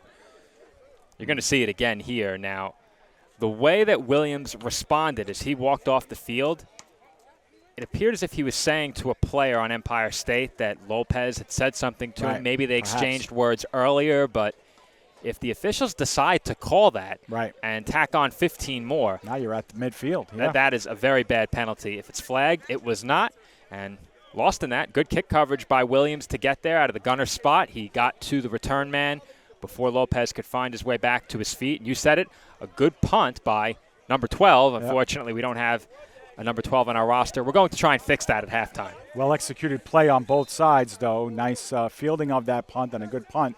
Under pressure, too, by number 13. And meanwhile, the Demon Knights here, with time winding down in the first half, another shot here to improve their lead. They scored on the opening drive of the game. Weish gets upended as he gets taken down after a minimal gain of about 3. That was a hard-fought 3 yards, Dave, and he got upended at the end of that play, was taken down, and the play continued beyond that. He was stripped of the football, but, of course, was already down by contact. You'll get another look at that right here, courtesy of Louis Matrone, and there's the strip, but that was well after the play was over. Weish wanted to get back up and start running there, Joe, and unfortunately he was taken down on I don't the play. think you can do that. No. And we had a very good look at it. That was right in front of us. Right in front of us. That's one of the plays we saw pretty easily here. Caballero this time will go back. He's looking again towards the middle of the field, jockeying for position both sides. That's going to be intercepted. It will be Bandits' ball. Now getting up and running with it, but down by contact. And it looked like that it might have even been a little bit of offensive pass interference. Still no flags down, Joe. Bandits will take over. Caballero's 3rd pick of the game. And here it is again on replay. I'm with you, Dave. I thought that was offensive pass interference and a tremendous play on the interception. Now, was that number 12 again? I don't know, Joe. I honestly didn't pick it up. Again, the numbers on the far side of the field playing tricks on me. I thought maybe it was 0, Andrew Nareska, but I'm not sure if he was playing the secondary there. Normally plays running back. So apologies for that, as very, very difficult to see the Bandits' numbers from our vantage point, almost light on light color. It's those aluminum foil numbers reflecting the stadium lights. That's the issue. Right. And when those numbers crinkle, we can't see anything with the white uniform. So we're at the mercy of the stadium lighting at this point, though. I have to say, once again, for the second weekend in a row, a very nice facility we've had the pleasure of working in. Yeah, beautiful here, and the crowd has really collected well. As, fans to our right, fans to our left, fans draping the sideline fences on both sides of the field. So really great crowd, great atmosphere, beautiful night here at Granny Road Park. As the waning moments of the first half here, Parker, he wants to look sideline, and that one is going to be intercepted. What a play. All right, then. By number 26. Well, it looked like the Bandits were petitioning for a tie on the catch, but I think it was clear on replay that the defensive back had it first. Now, by the time both players hit the ground, you could make the case that that ball was tied up between both players, so we'll get one more look at it. And Tramiel Williams wanted that call go in his direction, but it will be number 26 who comes down with it. Yep. But, it seemed like the player who really played the ball initially was 26, Joe, but Tramell Williams coming in there to kind of disrupt it, but once again, the team swapped turnovers, 3 apiece. This has been incredible in this first half. It has been a shootout of the turnover variety. 6 back and first forth. half penalties. Lots of a lot more penalties than that. Yeah, 6 first half turnovers, a lot of penalties to go with it. This game's coming down to the final possession, Dave. You could just see it. Absolutely. 1st and 10 at the 35, where the Demon Knights took over last time. Grizzle, that might be a backwards pass. It is. Grizzle's able to pick it up, makes a move at the 35, gets the 41. There is a flag down late. That might have been a face mask. We see the officials motioning, not sure which team is the guilty party. That pass thrown behind the line of scrimmage. Grizzle got a mitten on it to knock it down and was able to then pick it up and make something out of nothing. I like the idea, Dave. That's the kind of pass game I've been advocating for to this point from over here on the sideline. But what do I know? Nonetheless, how did Grizzle turn that into a positive play is my question. What a job by the Demon Knights wide out. He was able to avoid one tackle and break another, and he has been really incredible these last 2 weeks making plays, some of those plays being brought forth from nothing. A jump ball last week that looked like it was going to be an easily defended pass. He went up and took it away from the DB. Right there, what could have been a disastrous fumble that could have potentially gone for 6 the other way turns into a nice gain. Now, Dave, did they pick up the flag? Well, I don't know. It looks like it is going to be against the Bandits, so they are going to move this one up 15 yards from the spot of the ball. And we'll see where that ends up. Either way, a fresh set of downs for the Demon Knights on the Bandits side of the field. Looks like the ball will be spotted at the 49-yard line. The Demon Knights scored on their opening drive of the game. They converted on an onside kick and got possession. Went in from there, used a good deal of their run game. Caballero did the honors, ran it in from a yard out to complete that drive. They failed the 2-point conversion, 6-0, and that's the score that has held up so far. Caballero from right in front of us. He'll look to throw towards the left side. That'll be incomplete. That ball hit the turf. Are they listening to me, Dave? I guess so. But, it does make sense to get some, plays at the line of scrimmage, Joe, where your receivers can make plays in open space. And that's really what both teams have lacked in this first half, Joe, is the ability to improvise in open space. There just hasn't been a lot of it for either team. No, there hasn't, but if you are looking for a player who is capable of creating something in open space, it starts with number 1 in black. Number 1, and now he's on the near side next to us and the Demon Knights sideline. 2nd down and 10. Caballero will pitch it to Lopez. Lopez is going to get stood up and put down.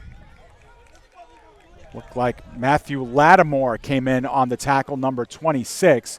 The Demon Knights want to roll quickly. It was 16, Dave. 16. Not on the roster. Oh, that's right. I now see him. I tried. And we're going to have a spike on 3rd down, so it's going to be 4th down now, as we believe that there are precious seconds left, Joe. Maybe we bypassed the 2-minute warning. I hope so. Not sure why Caballero would spike it there unless there's just literally little to no time left here. But it's going to be a 4th down and 13 when it's all said and done. And you could see how deep the Bandits are expecting potentially a punt here. Well, how many seconds are left dictates a lot. If there's not much time left, you could try a screen pass, a series of laterals, something short.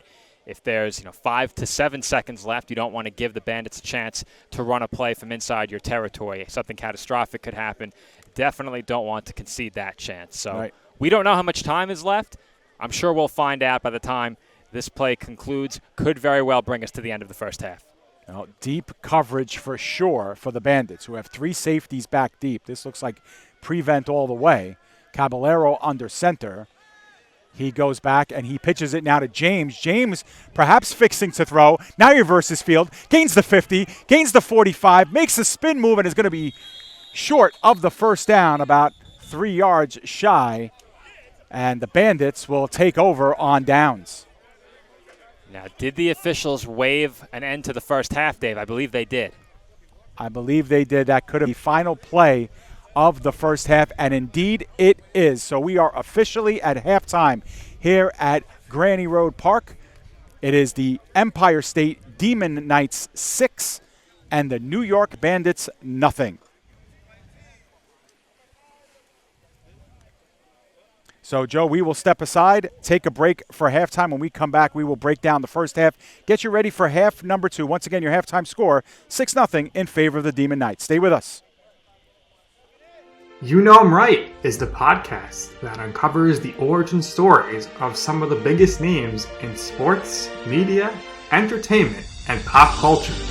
On the show, hosts Nick and Joe walk guests through the retelling of their humble beginnings, covering an array of topics from specific interests and hobbies to personal opinions regarding each facet of their industry. You Know 'Em Right offers insight on how to adapt and advance, and offers alternative advice as opposed to a one-size-fits-all strategy. Above all else, the number one goal of You Know 'Em Right is to offer listeners an exclusive behind-the-scenes vantage point not found anywhere else through its increasing list of professional connections. With a following that continues to grow daily, You Know 'Em Right is transforming into a must-listen podcast in the right place at the right time. Find the show on Spotify, Apple Podcasts, iHeartRadio Podcasts, Amazon Music, YouTube, Twitter, TikTok, Facebook, and Instagram. You do not want to miss an episode of You Know 'Em Right. Do you love sports? Then you should know about STEM. Because maximizing nutrition, analyzing peak muscle performance, calculating the perfect shot, and more are all made possible by science, technology, engineering, and math. In fact, there are more careers than ever in sports science. So if you have a passion for sports, then think about getting involved in STEM and improve everyone's game on and off the field. Get inspired at SheCanSTEM.com. If you smoked, get scanned. Talk to your doctor or learn more at savedbythescan.org. You Know 'Em Right is the podcast that uncovers the origin stories of some of the biggest names in sports, media.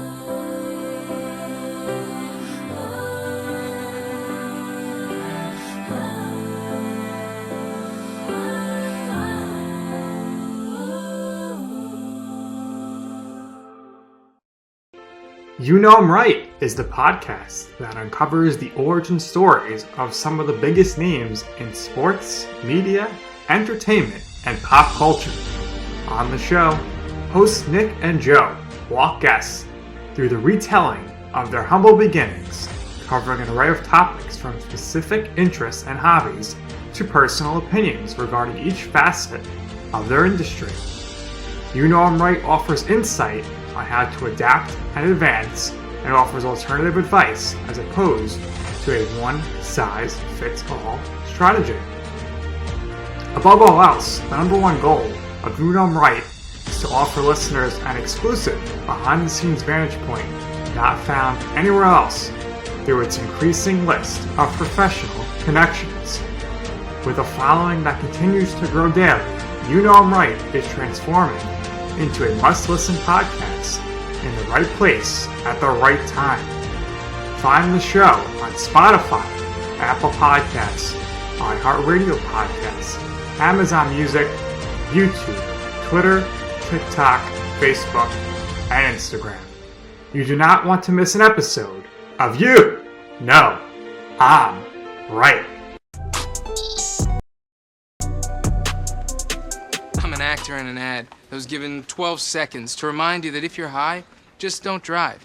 Because if you feel different, you drive different. It's illegal to drive high everywhere anyway.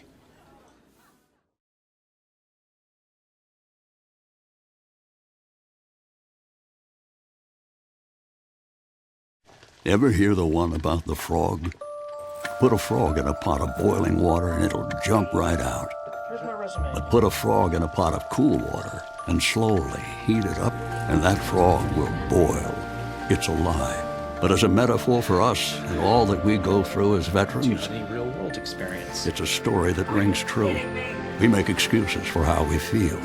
We push everything down. We tell ourselves the lie that it's easier to stay in that boiling water, to disconnect. And some days, maybe, it is. But you've never been interested in easy. Reaching out is hard. Do it anyway. You're not alone. You've got this. You are not a frog. Find resources at va.gov/reach. You're not going to get it all right. Just make sure you nail the big stuff. Mama! Like making sure your kids are in the right seat for their age and size. Get it right at nhtsa.gov/the-right-seat.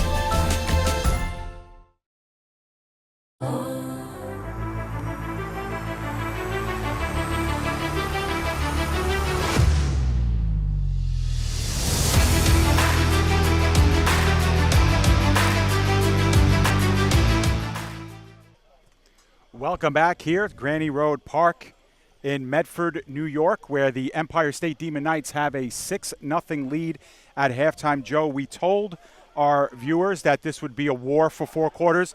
That's exactly what it's been. Apart from that opening drive for 6 for the Empire State Demon Knights, this has been locked. And a war is certainly a fair way to describe this game, and it's been a back and forth kind of war in the most literal way. We've seen an interception by one defense, followed shortly by an interception from the other defense. We've seen a lot of penalties, some sloppy play. We've also seen some prolific plays. A lot to look back on in that first half, but if you're either of these teams, you have to be pretty happy with the position that you're in. A chance to win for both sides. If you're Empire State, your defense has done a great job. They've really limited the Bandits to just about nothing in terms of first downs, just a couple of those. But if you're New York, you're only down 1 possession and receiving the second half kickoff. So while you might not be happy with how you've played, you have to be content if you're either team with the position you find yourselves in going into the second half. Right, and for the Bandits, you know, some lost opportunities, Joe, early. They had a 1st and goal at the 5-yard line following a long kickoff return. They had a 1st and 10 at the Demon Knights 15-yard line. They end up turning the ball over on downs on that possession as well. So missed opportunities for them early, but towards the latter stages of the first half, they were able to run the football a little bit, Joe, and you could see a little bit of their confidence there at the line of scrimmage. They need to give Josh Parker some time in the pocket. You mentioned the run game began to pick up late in that first half, and that led to a couple of first downs on that last drive. But we've seen Parker make some quality throws when given the chance. There was that one ball along the far side that he misfired on. That certainly could have gone for a touchdown. But other than that, Parker has been pretty accurate with the football when given the chance to throw. There haven't been many chances to do that so far tonight, and that's something that the Bandits definitely want to change heading into the second half. Final thoughts before we get the third quarter started, Joe. The Demon Knights, they have a 6-point lead. They've played well defensively, but they've turned the ball over, Joe. What do they have to do to make sure that they get out of here with a W at the end of the next 30 minutes? Well, at the very least, they have to do what they are best at, running the football, and they have to do it effectively. And they had some problems with that later in the first half. I spoke about it. Maybe try and incorporate the quick passing game. They did do that late in that first half. Didn't go so well. They nearly had one go for a fumble, and that certainly could have been a catastrophic play for them, but they need to run the ball effectively. And on the defensive side, more of the same. Try and avoid penalties, but continue to contain this Bandits offense, something they've done a great job with to this point in the game. All right, Joe, so we are going to step aside, take a break for a couple of minutes. When we come back, we will get the second half kickoff started and bring you the final 30 minutes here of this one between the Bandits and the Demon Knights. It's Empire State with a touchdown lead going into the second half. Stay with us. You're watching EFA football on the PDF Sports Network. Entertainment and pop culture. On the show, hosts Nick and Joe walk guests through the retelling of their humble beginnings, covering an array of topics from specific interests and hobbies to personal opinions regarding each facet of their industry. You Know I'm Right offers insight on how to adapt and advance, and offers alternative advice as opposed to a one-size-fits-all strategy.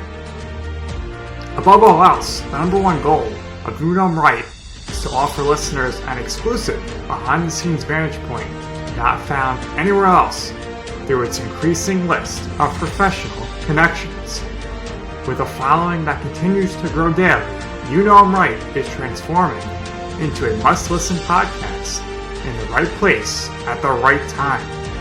Find the show on Spotify, Apple Podcasts, iHeartRadio Podcasts, Amazon Music, YouTube, Twitter, TikTok, Facebook, and Instagram.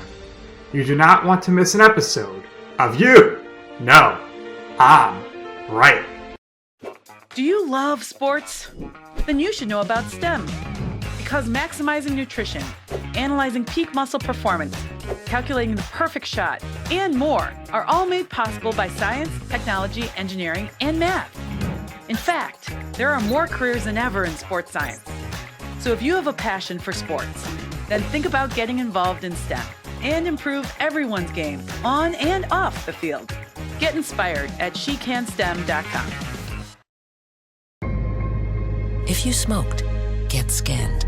Talk to your doctor or learn more at savedbythescan.org.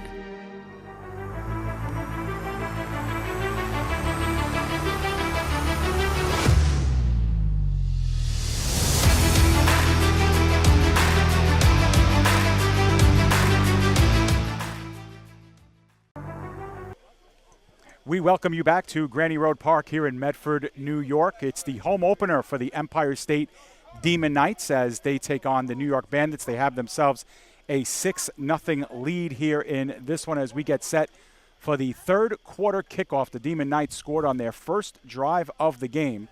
A bit of a short field. They recovered an onside kick attempt to start the game and went up 6-0. Joe, this game, one of 3 in the EFA this week. We already know the final of 1.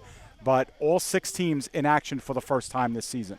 This has been our first look at this New York Bandits team. This is our second look at the Empire State Demon Knights. The Demon Knights certainly have improved on a lot from last week. We've seen them avoid allowing the big play defensively. They've continued to run the ball well enough, would certainly like to improve their numbers on the ground in the second half, but the run game was consistent enough for Empire State. On the other side, what are your first impressions of this New York Bandits team?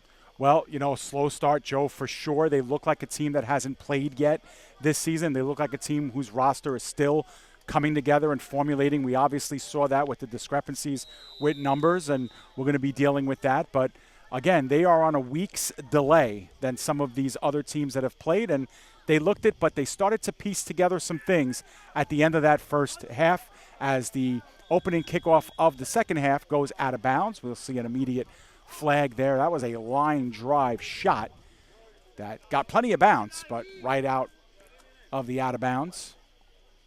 And we're going to start the drive here, I believe, at the 40.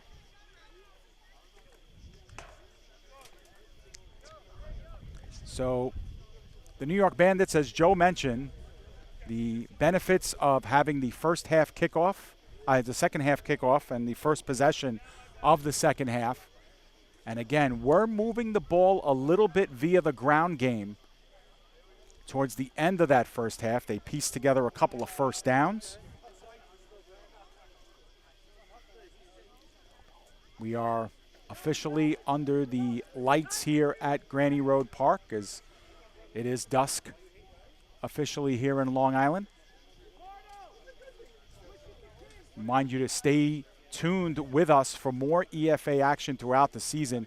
pdfsportsnet.com is where we are located, where we will promote our schedule and what we are doing week to week. Joe, got benefits of a doubleheader last week, a game on a beautiful night here in Long Island this week. I'm sure it's the first of many for us.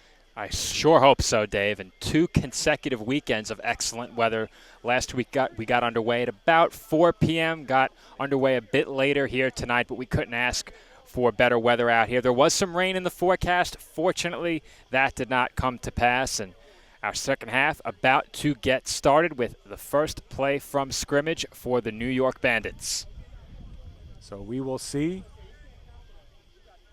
what the Bandits will offer us here after spending the minutes on their sideline. Once again, it's Villanueva in the backfield with Parker.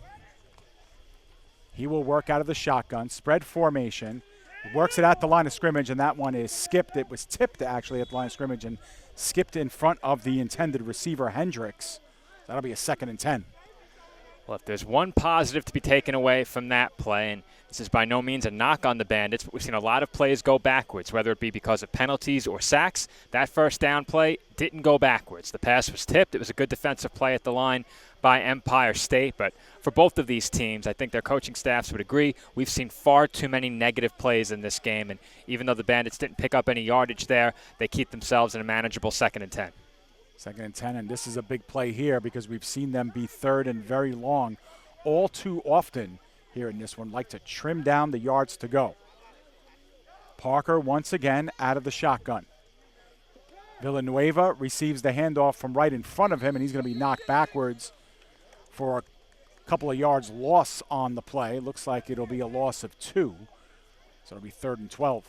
And that was that play out of the spread formation that we saw late in the first half, a delayed handoff to Villanueva. Well scouted by the Demon Knights. They made a nice adjustment there. We've seen their defensive line spreading out a bit in an attempt to contain the quarterback Parker. They stayed home on that play and converged on the ball carrier, tackling Villanueva for a loss. And you said it, we've seen the Bandits in many 3rd and long situations. Another one coming up here. Right, so 3rd down and 12, and again taking their time in their huddle.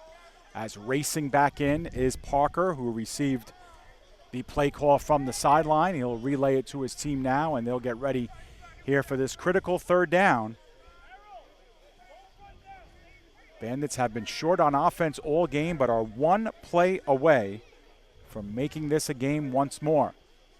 Parker looks on the line of scrimmage to Hendricks. Hendricks with a little bit of open space, makes one player miss, but he will be well short of the first down as there's plenty of late arriving tacklers and maybe some late blocking there as well that sent James Harris flying over top of everybody for the Demon Knights. We'll see how this gets sorted out.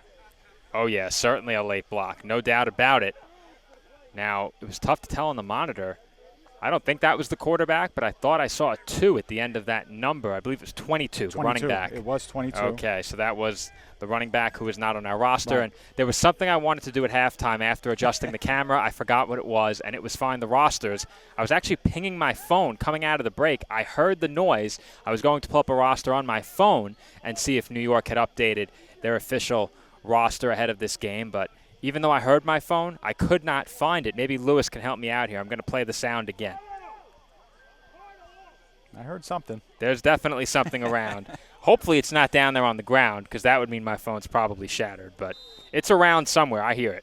4th down and a long way to go. About 24 yards. This will obviously be a punting situation here for the Bandits. And for the Demon Knights, they will have their usual 2 guys back. Lopez is the up man along with James. Players getting set at the line of scrimmage. Here comes the punt. It is another good one. It ends up towards the right side at the 50, but it takes a Demon Knights bounce, and they will start inside of Bandits territory. Great starting field here for the Demon Knights to start their turn of the 3rd. And good pressure on that punt by Robert DeRosa Jr. He nearly got in and had a chance to block that ball. That was very close, but as you said, Dave, good starting field position for Empire State here. And I said it earlier, I'll say it again. If the Demon Knights are next to score in this game, it is going to be very tough for the Bandits to get back in it the way things have gone for them offensively. All right, so after all of this, the ball would be spotted at the 46-yard line of the Bandits. So the Demon Knights, 46 yards to go to make this a 2-score game. They scored on their opening drive. Caballero with a 1-yard touchdown run, a drive in which they fully ran the ball, but we've seen them run it and pass it pretty equally throughout this game. Caballero will once again work out from under center. Lopez is the lone setback. Once again, bunch formation. Caballero with the long play count. He will drop back. 4-step drop looking middle of the field and has a man inside the 35-yard line. That was Sawicki with the catch and run. First down in favor of the Knights. And that's as good looking of a pass play as we have seen all night from Empire State. Quick drop by Caballero, got the ball out quickly, found some space in the middle of the field underneath, and Sawicki with strong hands, able to take it for a few more after the catch. Can't ask for much more if you're Empire State on that play. Yeah, so a first down, officially a gain of 14 on the play. 1st and 10 from the 32.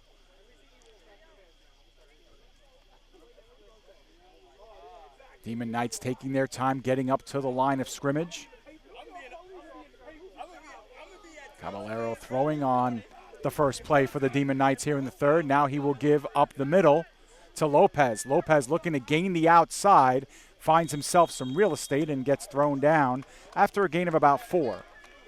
Great start to the second half offensively for Empire State. A pair of positive plays, one through the air, one on the ground. We have seen these ball carriers have success taking it to the sideline, and right there Lopez does bounce it outside of left tackle. He is chased down and knocked out of bounds for a nice first down gain, and it will be 2nd and about 5. Yeah, so a good gain of 5 on that first down play. We saw that be a problem for Empire State last week, yardage on first down, and here in the second half, they have gone in the positive direction here. 2nd and 5. Caballero once again under center. Lopez, the lone setback. Caballero, the give is to Lopez. Once again, they hit the left side, and close to a first down is Lopez, and it looks like it will be a first down. So they'll move the sticks, Joe. Ball spotted at about the 20. Demon Knights offense continuing to move in the right direction, something we didn't say often in the first half outside of their first drive, but they made a statement to open this game scoring on their first possession, looking to make another statement, open up this second half, and they are well on their way to doing that as they are right on the doorstep of the red zone just outside of the New York 20. And again, the Bandits got the opening possession here of the second half, had good starting field position, but of course backwards on the turnover leads to the punt and the takeover by the Demon Knights on the plus side of the 50. Now they're at the 20. Caballero, this time on the end around to Grice.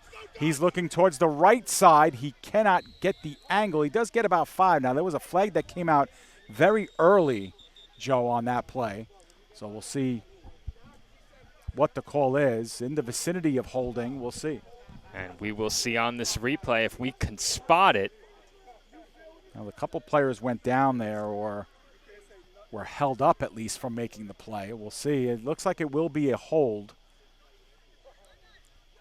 The only other possibility that I can think of is perhaps a legal man downfield. Perhaps a man got too far ahead of that play blocking before the ball carrier was able to get past the line of scrimmage, but that's the only other thing I can think of. They are still discussing it. A pair of the officials are, and look like Demon Knights were trying to plead their case. So if anything, the original call was probably going against Empire State. Let's see what the official signal is, at least, as they are going to pick up the flag, and we'll see what the call is here. In any event, officials trying to get this right. These two teams jawing back and forth. Right. And they're a good distance away from each other, so we can hear a lot of it from along the far sideline, near sideline on your screen. Well, either way, they are going to back this up. So from the original line of scrimmage, which was the 21, they will go back 15 yards, Joe. So now we're looking at a 1st and 25. So whatever it was, might have been a chop block or something to that effect. And just like that now, what was a 1st and 10 at the 20 is now a 1st and 25 at the 35, 36 make it. So it was just outside the 20. These two offenses really not helping themselves with penalties throughout this game. And the Demon Knights are moving it so well after a couple of plays, and this could very well bring this drive to a halt. Yeah, we talked about penalties in the EFA's opening week being some of them back-breaking penalties that have totally disrupted drives. Here's Lopez now trying to strip the ball away from him, was able to keep it, but wrestled down for a loss of about 4 on the play, make it 5. We're going to have a 2nd and 30 coming up. And, of course, there can always be a big play made, a penalty called. A lot can happen on these next 2 plays, but if you're the Bandits, you have to get off the field here. 2nd and 30, you cannot let this Empire State offense pick up another 1st down and continue this drive. Give the ball back to your offense. Give yourselves another chance to get even in this game. And if you're Empire State, we've seen Caballero is a capable punter. Perhaps you can really pin the Bandits back if you pick up some valuable yardage here on 2nd down or 3rd down, as we do have a whistle. May have had a timeout called. Yeah, may have had a timeout. I don't see an official explanation here for the timeout unless my focus was on the incorrect official. But either way, when we pick things back up, it'll be a 2nd and 30. And you're right, Joe, the Bandits do have to get off the field here. And, you know, that's the one thing that we can say positively about both of these teams here tonight is that they have not surrendered the big play.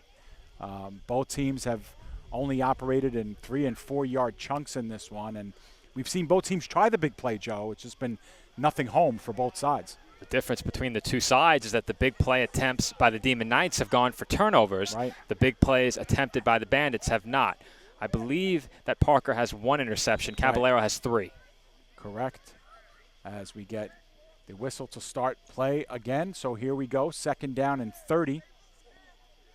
Caballero, Lopez behind him. Once again, Snugs formation. Caballero, 7-step drop. Now he's going to work to his left. Looks like he'll tuck it down and run for about a couple, Joe. Minimal gain there as he goes out of bounds. It'll be a 3rd and long. And like I said, a chance for the Demon Knights to pick up valuable yardage on 2nd down. And now again here on 3rd down. I don't think we'll see them attempt a shot down the field to pick up the 1st, though. I could be wrong. Maybe they try and draw the flag, but we've seen a lot of those deep shots go for turnovers. I liked what the Bandits did late in that 1st half. They tried a screen pass to try and pick up the big yardage, or that may have been Empire State. Either way, to wrap up that 1st half, we had an attempted screen pass. I believe it was the Demon Knights, so that was my mistake. I liked what Empire State did there. Nothing high risk. I think it's the Bandits who need to take more chances trailing. If you're Empire State right now in this situation, 3rd and very long, play to protect this lead. 3rd down and 27 on this one. So they're going to need a big play here. Although obviously going for it on 4th, not out of the question. And gobbled up in the backfield. Caballero fails to go down and now is tripped up by a pair of defenders on their own side of the 50. So a big loss that time on the sack. And no chance for Caballero that time, Joe. He was just swallowed up in the pocket, and then they finished him off with the 2nd and 3rd wave. Well, Dave, that's another reason I'm not trying to pass the ball there. You were in a position where a punt could have pinned the Bandits inside the 20. Now much more difficult to do that from your own 48-yard line. Still certainly that possibility. Caballero is out there. He can throw it. We'll see if they have him punt again, though. Looks like they're going to come out in 4th and 43. Shotgun set. 4th and 43. No, he's going to punt here. Okay. This is the only time he operates out of the shotgun is to kick. But 4th and 43, you do not see that often. No personnel changes had me questioning it for a moment, but I think you're right, Dave. He's going to punt. There's nobody back, really, for the Bandits. And that is a beautiful punt. And that one is probably going to go out of the back of the end zone for a touchback. But, man, that was a line drive shot, Joe, that if that happened maybe at his own 10 or 20, that ball would still be going. What can't Caballero do, Dave? I said it before. He can punt it. He can throw it. He plays the linebacker position. Hasn't come off the field, to my knowledge, once in this game. And he's put his team in a position where they have a 6-point lead. And defensively, Empire State has gotten the job done all night. It feels like they just need that one more score to put this game away. But if you're the Bandits and you take the lead 8-6 off of a touchdown, that puts immense pressure on the Demon Knights after that. So there's still a lot more football left to be played and another chance upcoming for New York to get on the scoreboard for the first time. And we talked about the Bandits in the opening, a lot of new personnel, but much of that new personnel on the offensive side of the ball. This is a team with a pretty good defense even last year. They played teams close. They played teams tough. And their defense has shown up again here today. Remember, the Demon Knights had a 1st and 10 at the Bandits' 20-yard line at one point in that drive, and 4th and 43 was the result after a big penalty and then a pair of negative plays. So credit the Bandits for doing their job defensively. They just got to find some offense here in order to get themselves in this game and get this scoreboard knotted up. Parker with Villanueva, and that snap is above the head of Parker. They're still wrestling for it. The Bandits have it. Did they take it into the end zone, Joe? The Demon Knights did. The Demon Knights took it in, Dave, as they lay it up through the goalposts. Now, the player who laid it up and into the goalposts, it's Tim Commander. Well, it was number 20 who laid it through the goalposts, Toussaint Cummings Jr. I don't think he was the first to it, though. Well, we're going to get another chance to see this, Joe, and I believe it was number 17, Tim Commander. There he is. He gets it. He gets back up, and he takes it in for the score, Joe.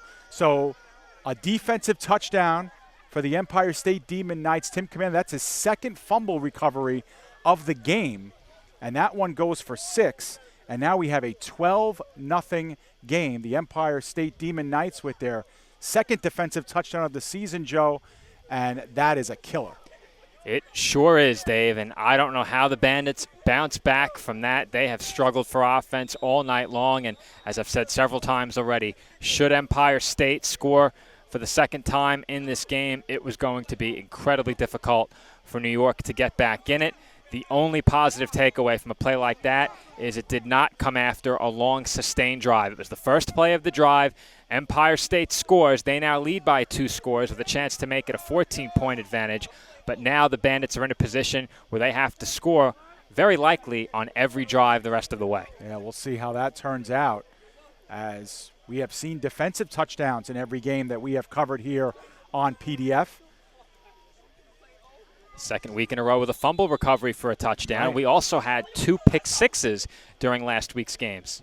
Yeah, lots of highlights defensively, and no shortage of defensive highlights in this one. Lots of turnovers, and there was another one that results in direct points. Now, the Demon Knights just took a timeout, Joe, on the heels of this 2-point conversion try, and we know how big these can be. Look no further than last year's championship game where the Pharaohs won by 2, 8-6 over the Red Devils. So we know how important they can be. Now we're getting set to return here as Caballero will look to go under center. Behind him now is George Weish. Caballero tried to run it in on the first 2-point attempt. Yes, indeed. He scored the first touchdown of the game offensively on a quarterback sneak, where there was movement up front by the defense as well. Obviously, that penalty ended up being declined. Caballero then rolled left to try and get the 2-point conversion, and it failed. We'll see what they have to offer here. They were 1 of 2 from 2-point attempts last week, 0 for 1 tonight. Caballero under center. Long play count. And we have whistles as possibly getting in early. Where are the Bandits? We'll see how this gets sorted out. And have a player down for the Demon Knights. Trying to get a number. I believe that's either 96 or 98, Joe. First digit is definitely a 9. 99. That's Christopher McNeil, the left tackle. He's going to stay in the game. Although, looks like coming in perhaps to give him a breather is James Harris. Well, Harris now will retreat to the sidelines himself. So it looks like the ball has been placed a little bit closer, Joe, about the 1 yard line now for this one, half the distance. So Bandits were in early. And the Demon Knights trying to add 2 points to their score. They lead 12-0. On the first drive of the game, touchdown offensively, and then on their second defensive series of the third quarter, they add their second TD.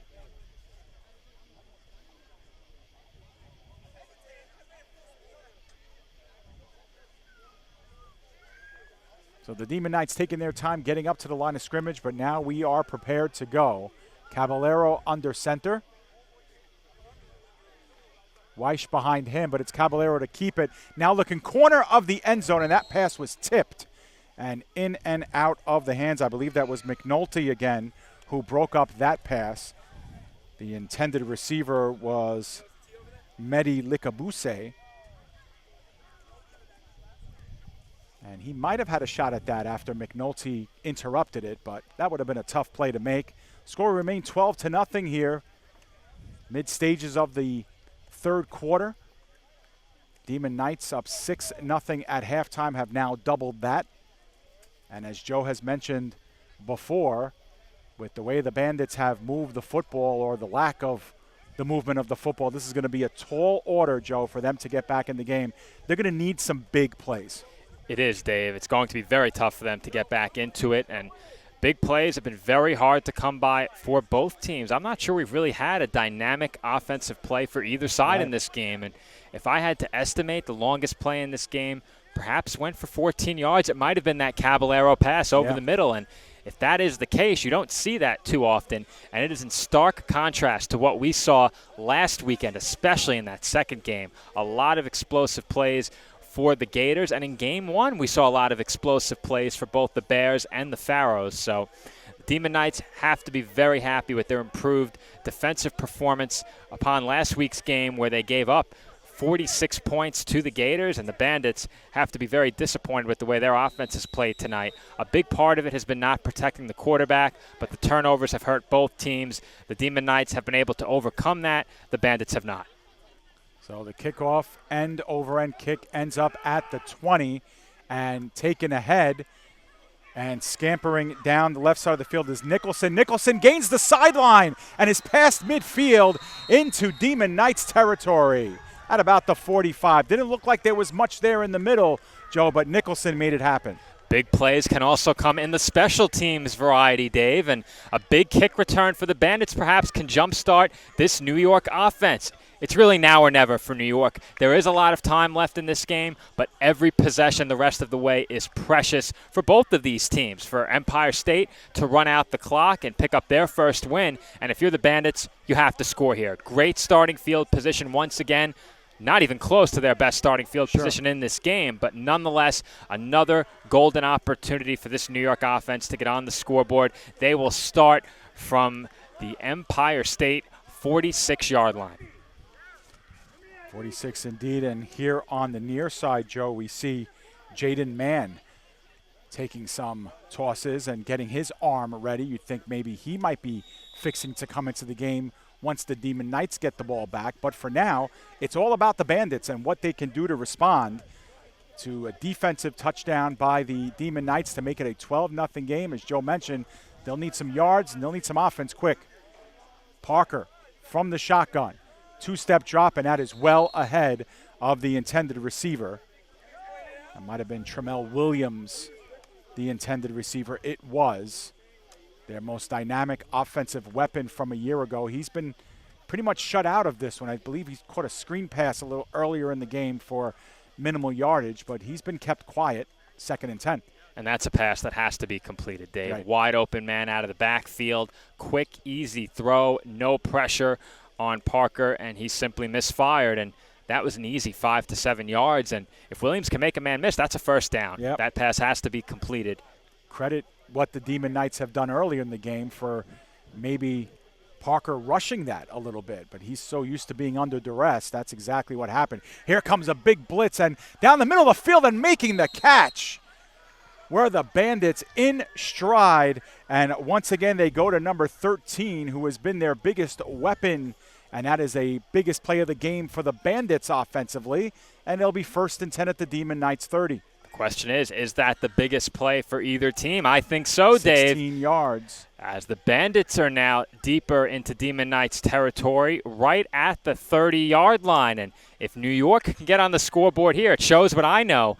I thought that if Empire State scored next, it was going to be very difficult for the Bandits to get back in it. If they can respond with a score here, they can really put themselves in a great position. As we are still in the third quarter, there is plenty of time left in this one.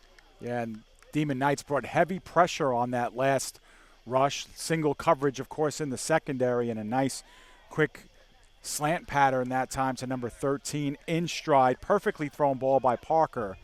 And we have a 1st and 10 at the 30.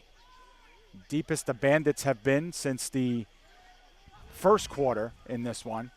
Parker, once again under some pressure, relieves out of it, tosses one up, and not able to backtrack to it, where the Bandits, number 22 was the nearest offensive player next to it, and that one came out of Parker's hands a little funny, Joe, and it kind of twisted up in the air, and neither defender nor receiver could get to it. Well, if there was a throw impacted by the pressure, that was certainly it. There was room toward the inside of the field to put that ball, but Parker was off balance, under pressure, falling away from his target, and that one sailed toward the sideline into a very dangerous spot where it could have been intercepted. But fortunately for the Bandits, they live to snap on another down. It is now 2nd and 10 from the Demon Knights 30-yard line.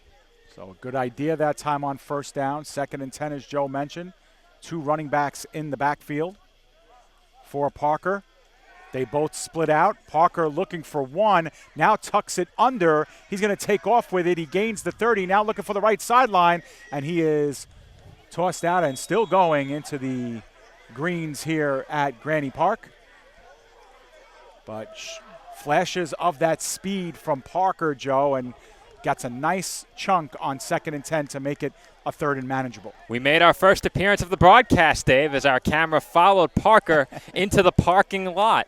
I think Lewis chopped it off the end of the replay, rightfully so, but you and I did make an appearance after Parker left the field of play. He was halfway up the hill, almost fell down, and that was not a great situation for him as he was moving forward with a full head of steam, did regain his footing, and a very dynamic play for the Bandits signal caller. Yeah, for sure, and that puts them out at the 26-yard line, 24-yard line. So a gain of 6 on the play leads to a 3rd and 4. And again, we've seen this happen before, putting themselves in a 3rd and manageable. Important now for the Bandits not to go backwards, but to continue this forward momentum. Once again, they'll go with 2 running backs to the right and left of Parker. They flared out the last play, and that one's again a high snap, and over the head of Parker. The ball continues to skip on the carpet. It looks like the Demon Knights have it. They do. Another turnover, the 5th of the game for the Bandits, and the Demon Knights will take over. And if the Bandits had been able to snap the football cleanly each of these last 2 drives, what a different game this could be. But instead, they commit another turnover. Parker had a chance to fall on top of it. He could not. And it is the defense for Empire State coming up with another turnover. As you said, Dave, the 5th of the game, a big play. And it is going to be Demon Knights football with a chance to run off some valuable time. Yeah, they'll take over at their 44-yard line. And, Joe, almost as if we queued it up, we said 3rd down and 4, very manageable. Important that they don't go backwards. And, of course, they get a backwards play. That time, a backbreaker, a turnover of all things. The 5th one of the game for the Bandits. Certainly one aspect of their game that they are going to take back and have to clean up for the future here. This is a team that finished 2-7 last season, looking to put some more building blocks in place this year. But right now, they are in deep trouble as Mann is the new quarterback for the Demon Knights, and he's going to take off. He gains the 50, the 45 to the 40, and with wheels, Mann is down at the 35-yard line. And one of the officials went down with him behind the play, but Jaden Mann gets into the game and immediately makes an impact with his legs. Looked like he might get wrapped up behind the line, as you'll see on this replay, but he stepped up in the pocket, and after that, most of the Bandits defenders were chasing after him as he goes down at the 35-yard line. So Mann getting into the game late in this third quarter makes an immediate impact on the ground. Jaden Mann, 21-yard pickup, and that now becomes the longest play from scrimmage tonight. And 1st and 10 now from Bandits territory. Mann looking to his left. Some pressure there, now flings it over to Grizzle. Grizzle makes one man miss. A lot of sidestepping movement. And Grizzle is taken down, and you can hear the roars from the sideline, Joe. They love Christian Grizzle. They sure do, and they're not the only ones. Our camera operator, Pat Gilorenzo, a fan of Grizzle as well, as we get a look at that last replay. Mann gets that ball out, connects with Grizzle outside of the numbers, and Dave, he sure is a tough man to bring down for someone who's listed at 5'7", 125. Yeah, he gets lost in the traffic, Joe, pretty quickly, and he's got such great shifty moves working from east to west and west to east. He's very hard to track down. Once again now, this will be a 2nd down and very short. Looks like Grizzle got about 9 on the play. So a lot of options here on 2nd down and 1. If you're Mann, it'll be Lopez behind him. I think Grizzle came out of the game on that last play. Indeed, he is on the sideline. 2nd down and 1. Mann under center. He is going to look to pass. Looks left, now looks right. Looking near the pylon, and a player is there, but it is dropped. A drop by Likabuse. He was open, and Mann met him in perfect stride, Joe, and that should have been 6.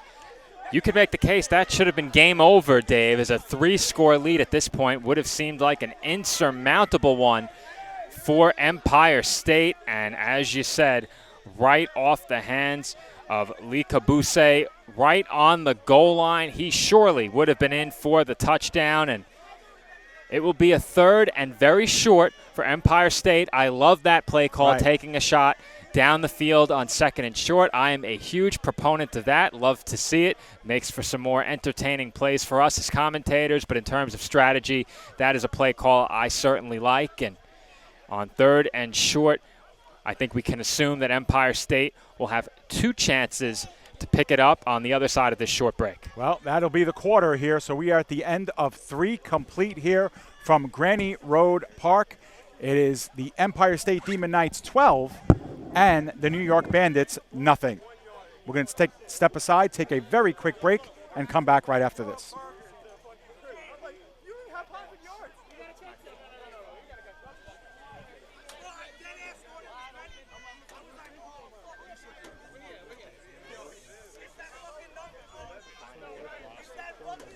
All right, we will stay here and not go to break, as we will have the start of the 4th quarter here, and it will be a 3rd and very short.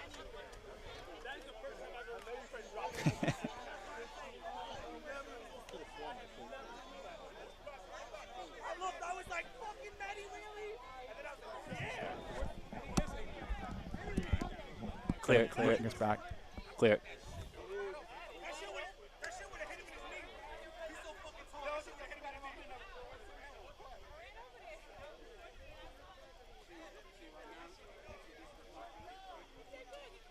We're back here as we get set to start the 4th quarter of play. The Demon Knights will have themselves a 3rd and short from the Bandits' 26-yard line. You see the scoreboard on your screen. 12-0 in favor of the Demon Knights, looking to insert the dagger here into the Bandits, who have been hampered with turnovers and an inability to move the football for most of the game. This is going to be a pitch out to Lopez. Lopez left side, and he's tripped up, but he will have the 1st down inside the 25 to about the 23-yard line, 22. A fresh set of downs here for the Demon Knights, who now get to milk the clock, Joe, and essentially take over this game if they haven't already, and they'll take their sweet time getting to the line of scrimmage and, of course, running plays from here on out. Well, Dave, I do have the full Bandits roster. I was trying to track down my phone that entire third quarter. We got it, and I have a full roster for New York. Just in time. So here we go now, 1st and 10. We do know number 12 in black. That's Jaden Mann. He's going to take off with it, looking for the right sideline, gains the 20, and is popped out there. Minimal gain on the play, maybe a couple. Almost made our second appearance there, Dave. I tried to lean into it just a bit. You know how much I love the camera. Right. Well, you need to let me know. I'll lean out because nobody wants to see me. Not sure they want to see me either, Dave, but rare opportunity. But I will say before we leave tonight, we'll snap a few pictures of our setup here so people can appreciate what it is that we've been able to do here in this very minimal space. But we do appreciate everybody here at Granny Road Park for having us and giving us this beautiful field to work with, and a game between two teams that have really gone at it here for 3+ quarters.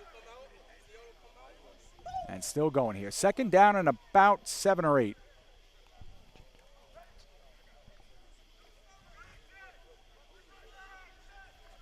Man, once again, working off center, and now they do the end around to Grizzle. Grizzle shakes and bakes and is tripped up close to the 1st down. That's a big tackle there to keep Grizzle from breaking that one into the 2nd level and potentially finding the end zone. Just trying to get a number on the player who tripped him up, but really tough with the glare. I do believe that was number 12, and Dave, he is still not on the roster. Well, we need to be sure that this is an updated roster. It is, like Dave. There are some more players. It sure is. But anyway, as a result of that last play, Joe, that was a 1st down, and it looks as if they can get another without the benefits of a touchdown. Ball spotted at the 11-yard line, 1st down and 10. Mann will pitch it over to Lopez. Lopez receives one block and is spilled down at about the 5-yard line. So he gets about halfway home on that play. It'll be 2nd down and 5.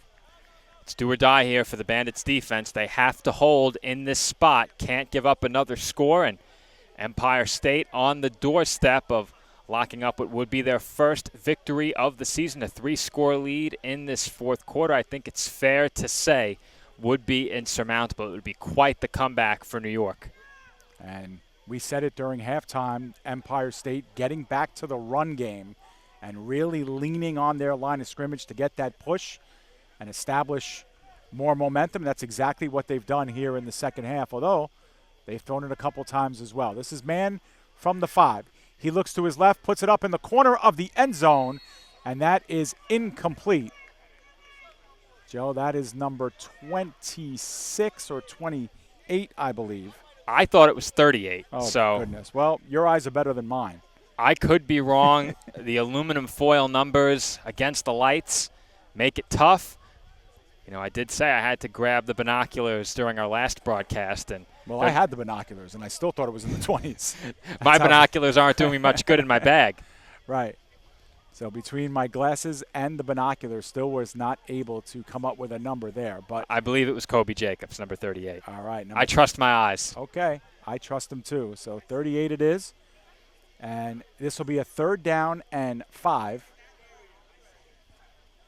from just outside the 5-yard line. So again, the Demon Knights can get a 1st down here without scoring. It was 36, Dave. It was 36. It was 36. Okay. Mann once again looks left, but now is going to head right and wide open in the end zone. And making the catch was Errol James. Touchdown, Demon Knights. 2nd week in a row with a touchdown for James. He had a receiving touchdown against the Gators last weekend. He comes up with another touchdown reception, this time from Jaden Mann. His touchdown catch last week came from Caballero, the backup signal caller for Empire State, has his first touchdown pass of the game, and he had a chance to throw one before we broke for the 4th quarter. He does come up with the touchdown pass in this spot, 18-0 in favor of the home team. So the Demon Knights taking complete control here in the early stages of the fourth quarter. They will look to convert their first 2-point conversion of the game. Once again, it's still man behind center. Working with Lopez behind him. We'll see what they offer here. The give is going to be the Lopez on the sweep, and he is going to gain the right side for the 2-point conversion. So make it an even 20, Joe. It's 20-0 Empire State. That celebration's going to make the highlight reel this weekend as Lopez is in for our first successful 2-point try in the game. 20-0 in favor of the Empire State Demon Knights. And Dave, if you're Empire State, you have to love the way you came out in the second half. Scored a couple of touchdowns since the halftime break and really put your foot on the gas and made sure that the Bandits weren't going to find their way back into this game. That stop to open up the half really set the tone, and since then it has been all Empire State. That being said, 2 poor snaps by the Bandits really sealed their fate in this one. Yeah, and in the first half, Joe, we noticed that when the Bandits turned the ball over, the Demon Knights gave the ball right back. In this second half, the Knights have done a great job of protecting the football, making sure the ball security has been there. They haven't taken too many chances down the field. They tried that approach in the first half. It didn't work. They've gone back to their bread and butter. Their run game has been there. It's opened up some options for the pass, and I really love the way Jaden Mann has come in this second half. Not to take anything away from the way Caballero has played, but Jaden Mann, his look off to the left, his ability to get into space in the right, and then find James in the corner for the touchdown. That's a real solid play that Mann has made, and he's made a couple of them here since he's taken over, and the Demon Knights are now just basically minutes away from getting their first win of the season and improving their record to 1-1, and the Bandits will likely start this season 0-1 after a really tough game. 5 turnovers has really been the story. And you're right, Dave. Turnovers have been the story, and that was a really nice drive for Jaden Mann. Did a lot on the ground and through the air. That's the best the Demon Knights passing game has looked all evening. That being said, they did have a 2-score lead when Mann took over, but that doesn't take much away from what was a very impressive scoring drive. Now on the other side, we'll see if the Bandits can get something going or if they even get a possession. Right. That one was hit off of the shin, and it is going to be, it looks like the Bandits will get possession there.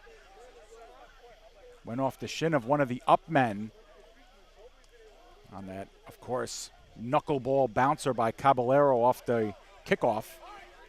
Bandits will have themselves good field position, and that's something that they've had all game long. Their first offensive drive started at the Demon Knights 5-yard line, but going backwards due to penalties and then turning the ball over on downs, and then a subsequent drive that started at the Demon Knights 15. And you can go and rewind the game all the way to the first quarter, Joe, and that momentum shift really has just, that's been what we've seen all game. The first couple of possessions really set the tone for this game. The Demon Knights marched straight down the field. They put up 6 points. Then they give up the big kick return. It looked like the Bandits might be able to capitalize on great field position and score. They did not. That stop by Empire State shifted momentum right back in their favor. They've been in control since. So the Bandits with the ball again. And there is the pitch out, and that's going to be a fumble. And it looks like the Demon Knights have gotten on top of it. Let's see what the call is.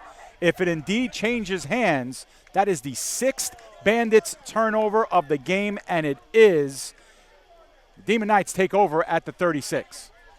And we have a couple of players down now, Dave. I thought that was a forward pass, but nonetheless, several players on both teams now getting down to a knee. And well, that's going to be interesting. I don't know if we could slow it. We probably can't slow that down now, but if we take a look at that one more time, that might be,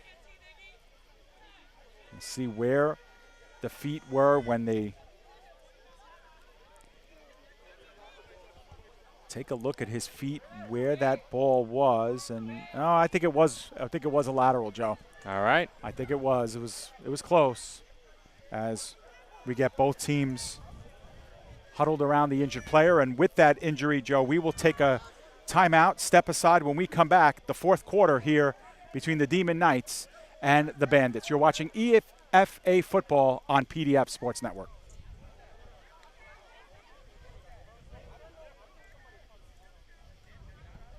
stopped at the stops usual. And she didn't know whether she should go forward or turn. And she wasn't even really sure where she was at. It was very unsettling for her. I felt so much better after my son told me, Mom, I don't want you to worry or be afraid. I'll be there for you and we'll figure it out.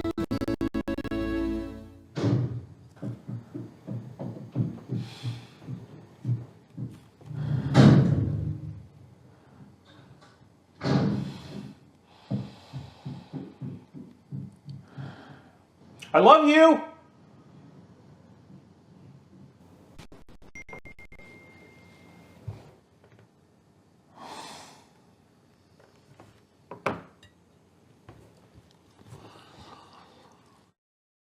My Shiro doesn't always wear a cape, but she always has time for a hug, a smile, for going the extra mile. My Shiro stretches every dollar, puts in long hours, puts others first. But now it's your time, Mom. When you're ready to enjoy it, it's time to start saving now. A free 3-minute online chat can give you the personalized tips you need to start boosting your retirement savings today. Visit aceyourretirement.org/Shiro. Welcome back to Granny Road Park, and obviously some tense moments here, Joe, as injured player on the field. But yes, on the field, they're taking their time, they're being patient, and of course doing the right thing on the field. And obviously we hope the best for the New York Bandits player who's down. Of course, not something you ever want to see. There have been rare circumstances in the past where you and I have been on the call when a player did leave the field of play in an ambulance, and those certainly something we never wanted to see again after the first time we saw it. But unfortunately here late in this game, we had what looked to be a backwards pass resulting in a fumble. There was a scramble for the ball, several players converging as they tried to go after that loose football. It was on the ground. Bandits were on offense. They had 2 off the football, and one of them did not come back up to his feet out of that pile. Immediately, players on both teams went down to a knee, and we have many players out there on the field still continuing to offer their support. But to be completely honest with our viewers, this situation hasn't looked very positive from the moment the injury occurred. We haven't seen who is down, but that could be out of an abundance of caution. We sure hope that's the case, but I won't speculate any further. We do have 2 ambulances on site. One of them you can see on your screen. It is parked in between the 40 and the 50-yard line to the right of midfield. This, of course, is taking place right in front of us, Dave, as we have this one ambulance on the field, another ambulance parked behind the fence to our right. Not something we expected to see, and certainly not something we wanted to see. No, for sure. But, again, it's a good chance for us to see all the periphery that goes into these games. Obviously, as soon as the player went down, medical staff was at the scene, athletic training staff that came, and then immediately not moving the player and then calling in the paramedics. They were here within just a couple of minutes, and now, of course, like you said, out of an abundance of caution, really taking their time and making sure that the game at this point is secondary. And, Joe, there's a lot of players with their pads off now at this time. You see some on your screen. We've been talking with one another. The game kind of takes a back seat when things like this happen. And for a game that's been, we've seen a lot of jawing back and forth. We've seen a lot of, tough play back and forth. This is what brings them all together and shows you what's really important. Of course it does. And you can always be one play away from a kick on the football field. Of course, we mentioned how hard-hitting this game was and how here in the Elite Football Alliance the hits aren't any less hard than they are in a professional league, and they affect you just the same. And in this case, one player went down the wrong way, took a shot to the head, and you said it, the situation was handled flawlessly by the trainers on site. They made sure the player, of course, you'd like to see the player able to get up after a play like that, but when you have a situation where there's a head injury, you always approach it cautiously, and that is what the training staff did here. You said it, paramedics got to the scene immediately. Within about 5 or 10 minutes at the absolute max, we had paramedics on site, and they're handling the situation right now of professionals. We did take an extended commercial break, and I would say about 2 or 3 minutes into that break, the medical personnel arrived on site. So we came back. I would say they've been here now for about maybe 10 minutes on the field, perhaps a bit more or less than that, but the situation continues to unfold, and it looks like on player on a stretcher and get him onto the ambulance. And escorted out of the facility. But again, we do not know who it is that is down on the field. There were a lot of players involved in that scrum, several players diving down onto the turf for the football. We do know it is a Bandits player who is down, and it does not appear as if he... And again, definitely surrounded by the right medical team, and obviously we hope for the best for him. And Joe, while we have a few moments, we gather we're midway through the fourth quarter. There is not much time left in this game, and let's talk a little bit about the game itself. It's a 20-0 game, but 6-0 at halftime. Empire State was able to use the turnovers to their advantage, build up their lead, and now take a three-score lead.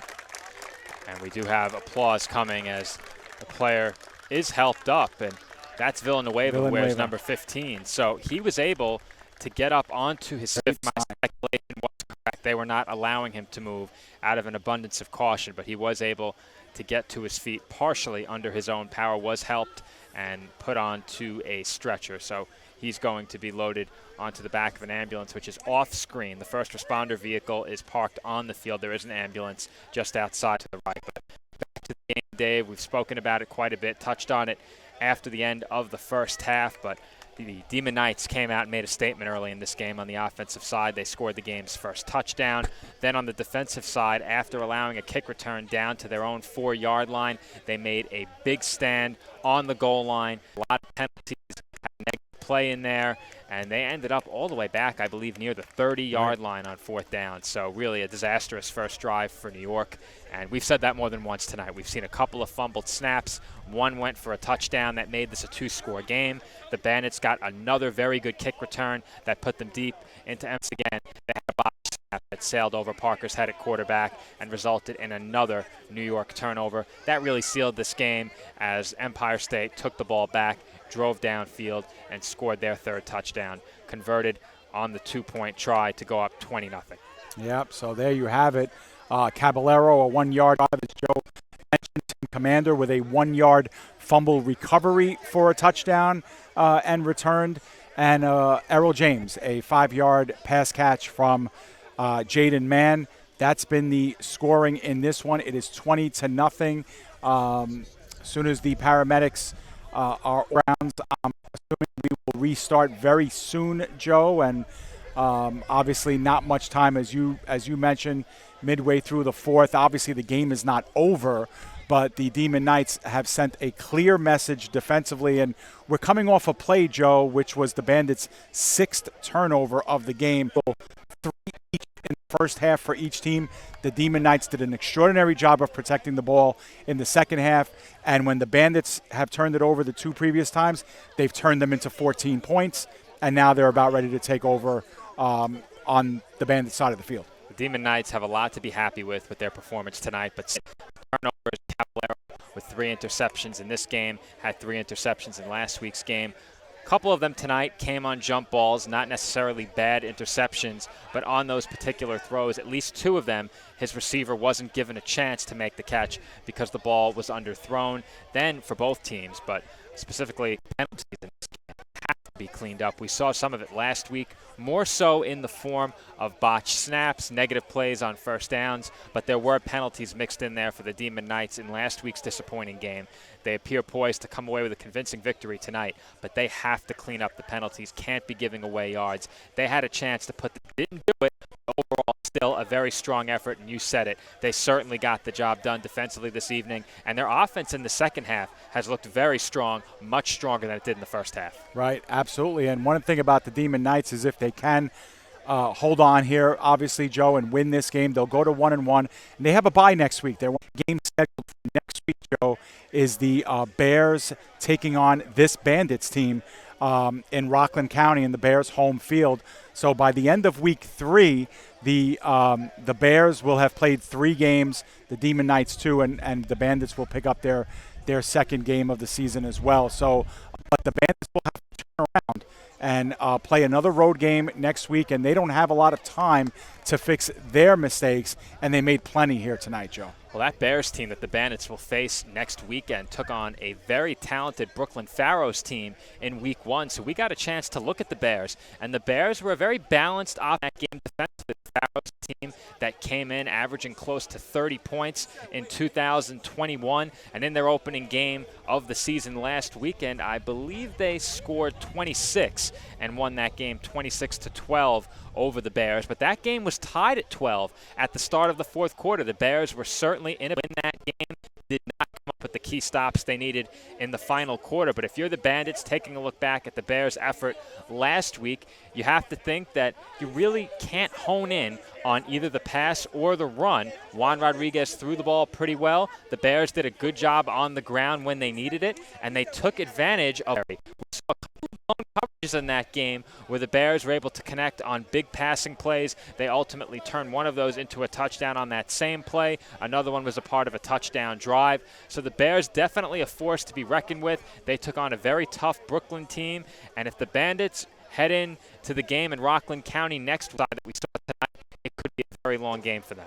And the Bears, Joe, just found out they were a 32-0 winner over the Legion today. So the Bears have moved up to 1-1 in the standings. The Legion, which debuted today as well, they fall to 0-1 without a point. The Bandits are at risk, and they're open to the Knights, the other losing team from last week, improving to 1-1. And then earlier today, the Gators scored a win over the Pharaohs, the defending champs, and they are the league's only undefeated team. Yeah, and if you ask a lot through 2 weeks, only one remaining, a lot of people would have picked that Gators team. They've been very impressive. We got to look at them last weekend as well, and it was against this Demon Knights team. As you mentioned, the Gators offense, prolific. I may have touched on some of the numbers during the pregame. I believe I did. The Demon Knights surrendering nearly 300 yards passing to the Gators, almost 100 yards on the ground. And it was blown coverages for Empire State in that game that really helped the Gators offense along. We saw several big plays, one for over 90 yards that went for a touchdown. We saw several other plays where the Demon Knights secondary was just non-existent. The safeties parting, losing track of their assignment along sidelines in the middle of maybe 20 yards past the line of scrimmage. The Demon Knights didn't really seem to have a grip on that defensively. They have corrected a lot of those issues tonight, but part of that has been the futility of this Bandits offense in this game, and it's just hard to believe that they started their opening drive at the 4. You'd think that at the very least they're coming away with points on that drive, and you said it there. But they are right back at it next week, and I said it during Week 1. A lot of these teams in the first week of the season perhaps aren't as familiar with one another out there on the field, still building chemistry, have had limited practices. That may not be as applicable this week, as the Bandits did have extra time to prepare. The Demon Knights did play a game last week. The Bandits have to be disappointed with how this game has turned out. And saying that, they had more than one chance to score in this game. They had a ball near the pylon in the front left corner of the end zone very early on that could have been caught. Nice pass breakup in the secondary by Empire State. And then they had a touchdown that could have been a game-tying pass. They had one more chance beyond that with a wide-open man streaking up the right sideline, and the throw was missed. So the Bandits have had their opportunities, and they have been fingertips away from scoring on more than one occasion. Correct. And, Joe, the officials are making their way back to the 50-yard line. The first responder vehicle on the field is getting set to exit. The ambulance has left the facility as well. So we wish, obviously, number 15, Daquan Villanueva, all the best. And we're about to get this one restarted, Joe, midway through the fourth. The Demon in Bandits territory when we do resume. And they'll have themselves a 3-score lead, as they'll probably get the team captains back and to discuss how much time is left and the ball, where it'll be spotted. And then we'll go final little break before we get restarted. We should let everybody at home know how best to kind of follow us and what we'll be doing for the rest of this, at least this summer and the fall season. In case you are unfamiliar with us, we are the PDF Sports Network. You can find us at pdfsportsnet.com. See a schedule of games that we will be covering, and we do hope to cover some more Elite Football Alliance action. We'll be adding some other sporting events as we go, and as we tour through August and September, we will be featuring more teams, more leagues, more check out some high school sports show. I'm sure we'll cover some college sports, and we have a lot of things planned here leading up to our official launch in the summer of 2023. But pdfsportsnet.com, PDF Sportsnet on YouTube, and of course you see all the social media handles on your screen. Like and support what we're trying to do to really amplify local sports here in New York, New Jersey. Well, I said it at the top of the show right before kickoff. We thank everyone who showed their support by subscribing to our YouTube channel, viewing the broadcasts of last weekend's games. We are nearing 1,000 views on the matchup kickoff classic for the Elite Football Alliance. The New York Bears took on the Brooklyn Pharaohs in that game. That one nearing 1,000 views. Our YouTube channel just launched last week, is well over 60 subscribers now, and we do hope to add some more to that number this weekend following this matchup between the New York Bandits and the Empire State. Here, this game is finally set to resume. I was not sure they would finish this game, Dave. Yeah. It is a 3-score game. That was a lengthy delay of what seemed like at least 30 or 40 minutes. It was about 30 minutes, Joe, top to bottom, from when it happened to now. But credit the EFA and credit for all the people here for really doing promptly. As we start, I'm sure we'll cover some college sports, and we have a lot of things planned here leading up to our official launch in the summer of 2023. But pdfsportsnet.com, PDF Sportsnet on YouTube, and of course you see all the social media handles on your screen. We do hope you'll follow. We do hope you'll like and support what we're trying to do to really amplify local sports here in New York, New Jersey. Well, I said it at the top of the show right before kickoff. We thank everyone who showed their support by subscribing to our YouTube channel, viewing the broadcasts of last weekend's games. We are nearing 1,000 views on the matchup in Game 1 of last week's kickoff classic for the Elite Football Alliance. The New York Bears took on the Brooklyn Pharaohs in that game. That one nearing 1,000 views. Our YouTube channel just launched last week, is well over 60 subscribers now, and we do hope to add some more to that number this weekend following this matchup between the New York Bandits and the Empire State Demon Knights. And it does appear as if this game is finally set to resume. I was not sure they would finish this game, Dave. Yeah. As it is a 3-score game. That was a lengthy delay of what seemed like at least 30 or 40 minutes. It was about 30 minutes, Joe, top to bottom, from when it happened to now. But credit the EFA and credit for all the people here for really doing the right thing and doing it promptly. And as we start 1st and 10, the Demon Knights have it at the Bandits' 37-yard line. Man remains the quarterback.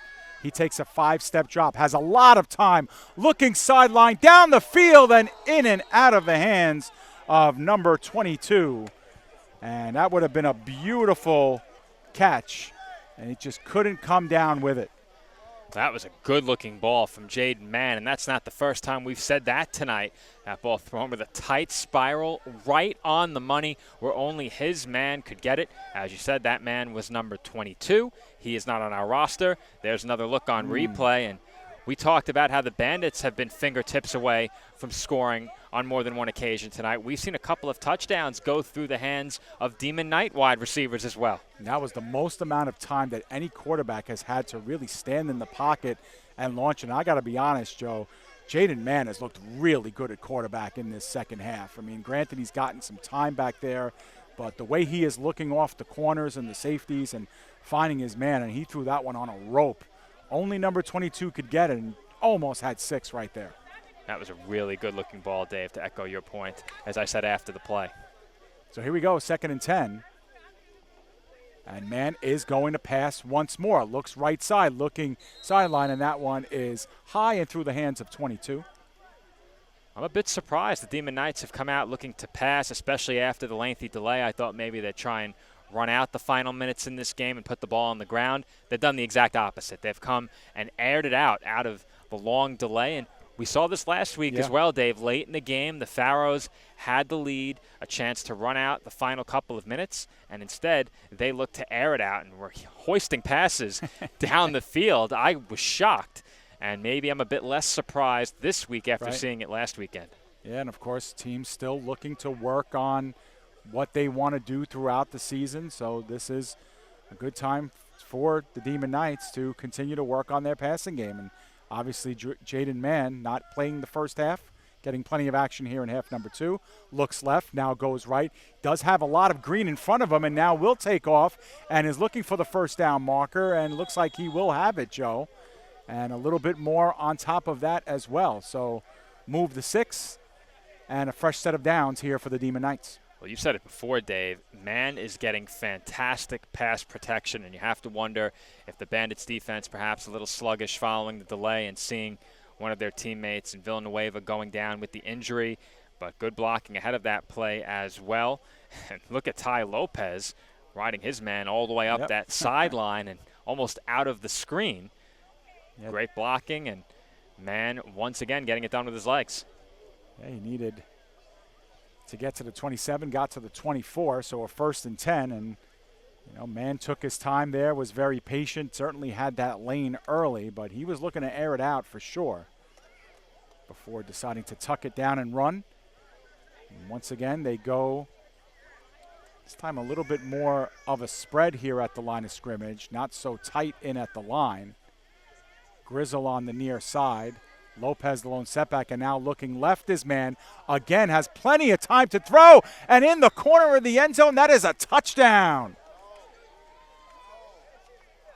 That time it was Mehdi Likabuse who was able to come down with it, and again, plenty of time for Manjo. A beautiful ball, and another 6 points for the Demon Knights. This is a play the Demon Knights like quite a bit. We've seen it.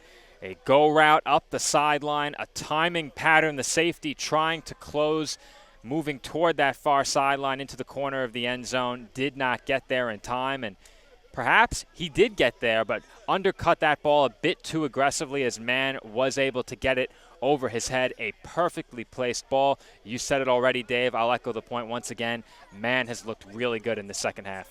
Absolutely, and of course the time that he is getting has allotted for that. And the Empire Knights have blown this one open after up just 6-0 at the half. It's now 26-0 and a chance to convert their second 2-point conversion of the game. It will be Mann under center. Lopez is behind him. And Mann's going to scamper to his right, corner of the end zone. That one is thrown high and wide to Errol James. So the score will stay fixed at 26.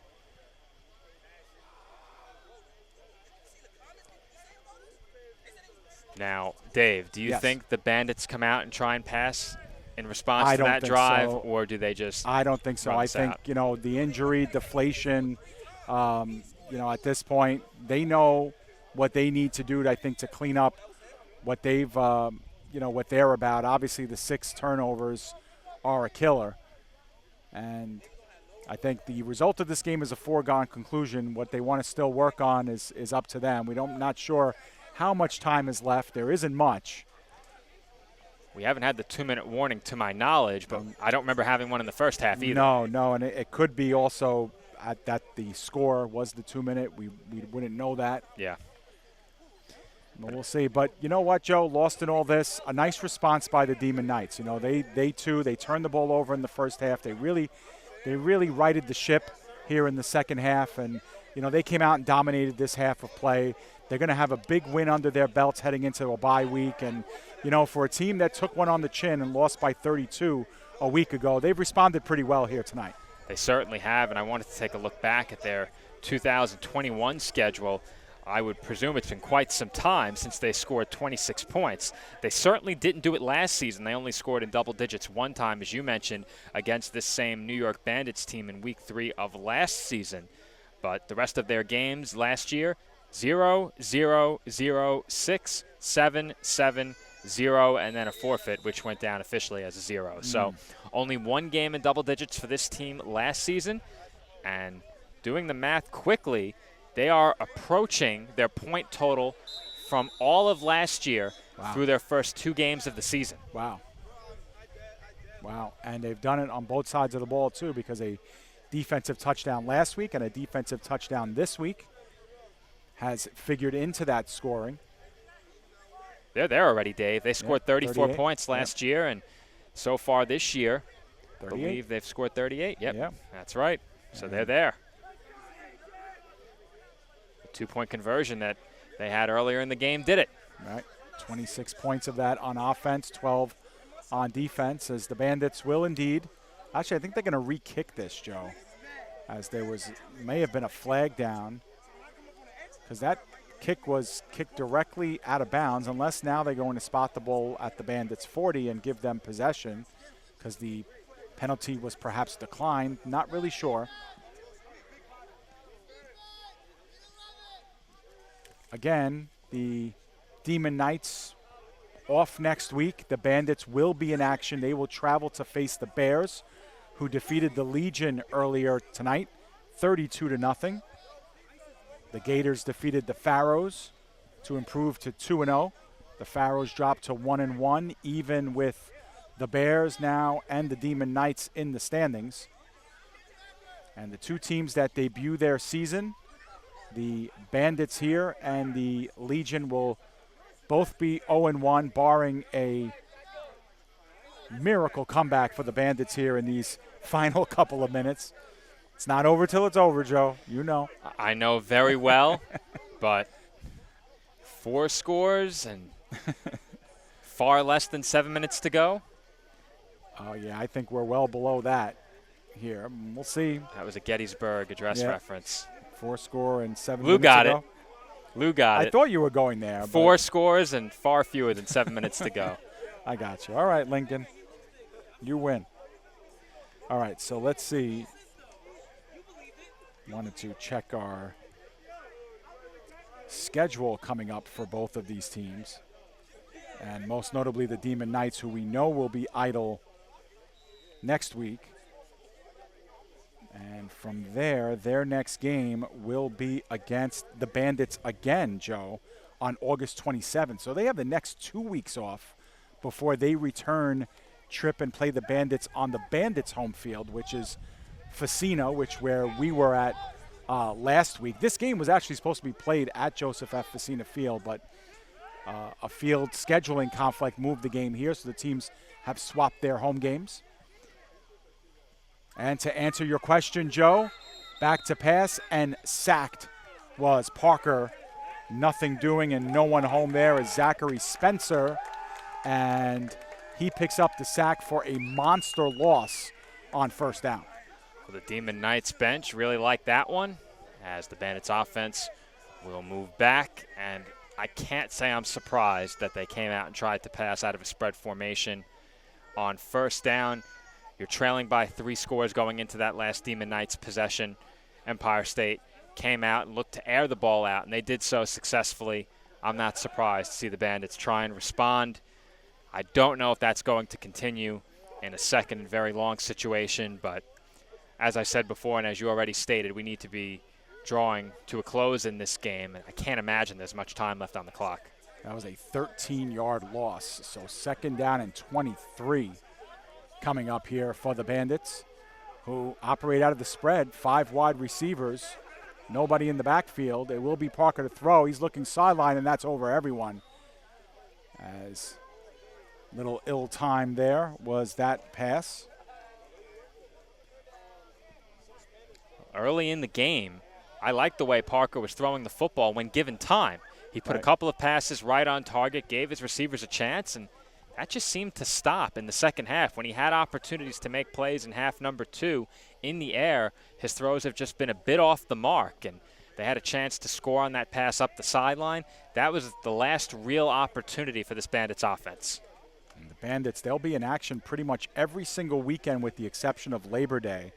Next week, they're at the Bears up in Rockland County. Then they play at Brooklyn to face off against the Pharaohs. Then they'll be away again to home, I should say, against the Demon Knights. It was supposed to be away. And then they'll play the New York Legion for a pair of back-to-back games on the 10th and the 17th.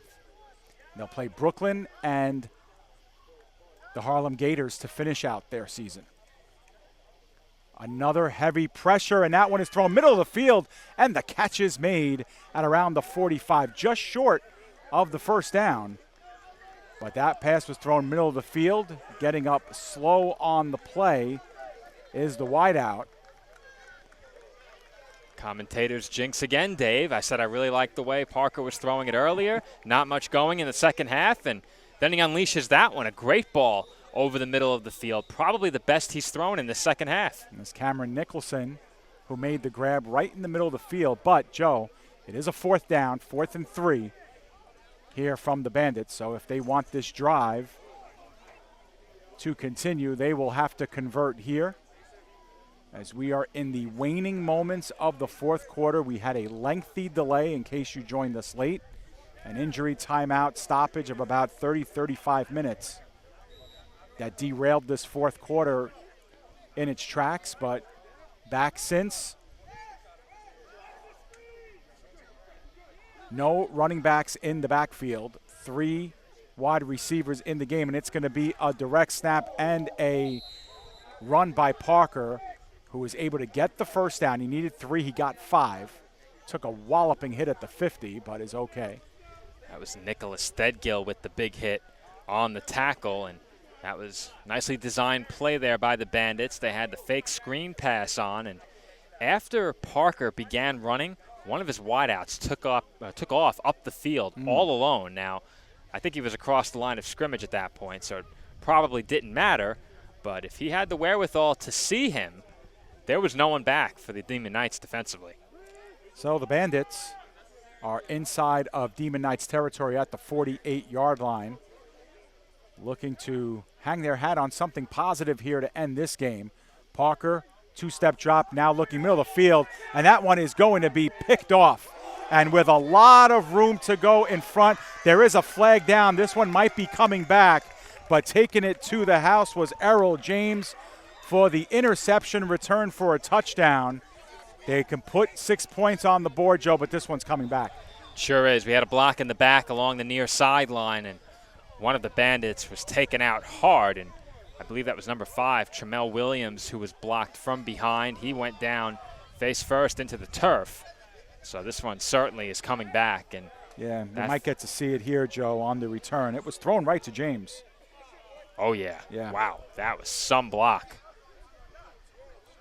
And for James, had that stood, it would have been his 2nd consecutive game with a touchdown on defense and a touchdown on offense. And that one would have been about 75 yards, but Parker just threw it to James, Joe. Yeah, he did. And I'm not sure they needed to commit that block in the back to ensure the return. Correct. It's possible that Williams could have maybe caught up to James, but I don't think it was going to happen. I don't think so. Maybe he could have tripped him up, but he had his momentum taking him in the wrong direction. Didn't have his feet squared up to James, who was already making his way toward the near sideline. I think that block in the back took 6 points off of the scoreboard. And, Joe, the interception obviously still stands, and that is the 7th turnover of the game for the Bandits. And the last 3, anyway, have resulted in points for the Demon Knights. They've turned them into 20 points the other way. And Demon Knights came out throwing the ball after the last turnover, and then, of course, the injury timeout. And we'll see what they do here, as this one is in its waning moments, and we'll wait for that high sign to learn whether there's a 2-minute warning or if that happened already. And I think, Joe, we may have another quarterback entering the game. Looks like Robert DeRosa Jr. is coming in. At least he's checked in the game. Dave, all 3 quarterbacks are in the game right now. I was going to say, I do see Caballero all in there 3 as well. are in the huddle right now. So they're about to run a trick play here. Has to be. We'll right? see. We'll see. Unless they're, all, at least DeRosa and Mann are listed as just quarterbacks on the roster. So we'll see. But there's a lot of new faces coming in. Johnny Stewart has checked in as well, the wide receiver. Who's taking the snap is the question. Looks like Mann. Yep. Caballero looks like he's in at right tackle. Right. He is in at right tackle. I don't know where DeRosa is, possibly at the tight end position. And man is under duress. He gets it out over to Grizzle. Grizzle makes one man miss at the 20. He gains the 30. And now he's down the sideline to the 40, the 50. He's going to gain the 40. Joe, he's going to take it all the way to the house. The Demon Knights, with a touchdown by Grizzle, make it a 32-0 game. Talk about breakaway speed, Dave. Wow, as we have another flag on the field. This one might be coming back. And the way the Bandits are protesting right now, I'm not sure it's coming back, Dave. We'll see. It was thrown very, very late on the near sideline where only Bandits players were. So I don't know if this was a block or a descent on the part of the Bandits that maybe earned this, but players are peeling away from one another. We'll see what the call ends up being. Another great game for Christian Grizzle. He has proven to be among the most impactful players, if not the most impactful player on this Demon Knights offense through the first 2 weeks. Errol James has been all over the place as well. He's been impactful on both sides of the ball. Came up with that interception ahead of this drive, and it looks like the Bandits are lining up defensively on the goal line. Yeah, so I think this touchdown's going to stand. But I also saw the referee motion unsportsmanlike conduct on the Demon Knights. Now, it might not affect the result of the play. I'm not sure exactly because I'm thinking he may have gotten them for a group celebration, Dave. I don't know. It really happened here on this sideline. I don't know if I just don't know, Joe. I just don't know, and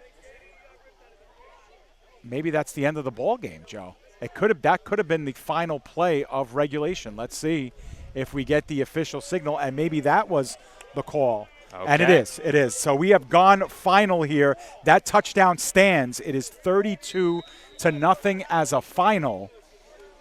So not sure what the final penalty was. I'm not sure we'll get an explanation. Doesn't really matter, Joe. And the final score here, 32-0 in favor of the Demon Knights, a game that they broke open in the second half, Joe, and a good way to go to 1-1 on the season. I don't think you can ask for a much better way to improve to 1-1 if you're Empire State. They came out very strong on the offensive side of the ball, marched it straight down the field, and took a lead that they never relinquished in this game. The Bandits had several opportunities to get even. They had one very possible touchdown reception go for a drop right on the goal line. They had another contested catch attempted in the front of the end zone that was swatted away by the Demon Knights defensively. And in the second half, they had what could have been a long touchdown pass sail over the open man. And outside of that, they didn't really get another chance. They squandered field position at the 4-yard line on their first drive, and I don't believe they got into the red zone again the rest of the game. So for the Demon Knights, a great showing defensively. And in the second half, how about the Empire State offense? They put on a show. Yeah, absolutely. Jaden Mann, you could talk about as a potential player of the game offensively, but really, Joe, the game ball goes to the Demon Knights defense. 7 takeaways tonight. They turn 26 points off of those turnovers in the second half. Can't really argue with that. You're going to win a lot of games doing that week in and week out.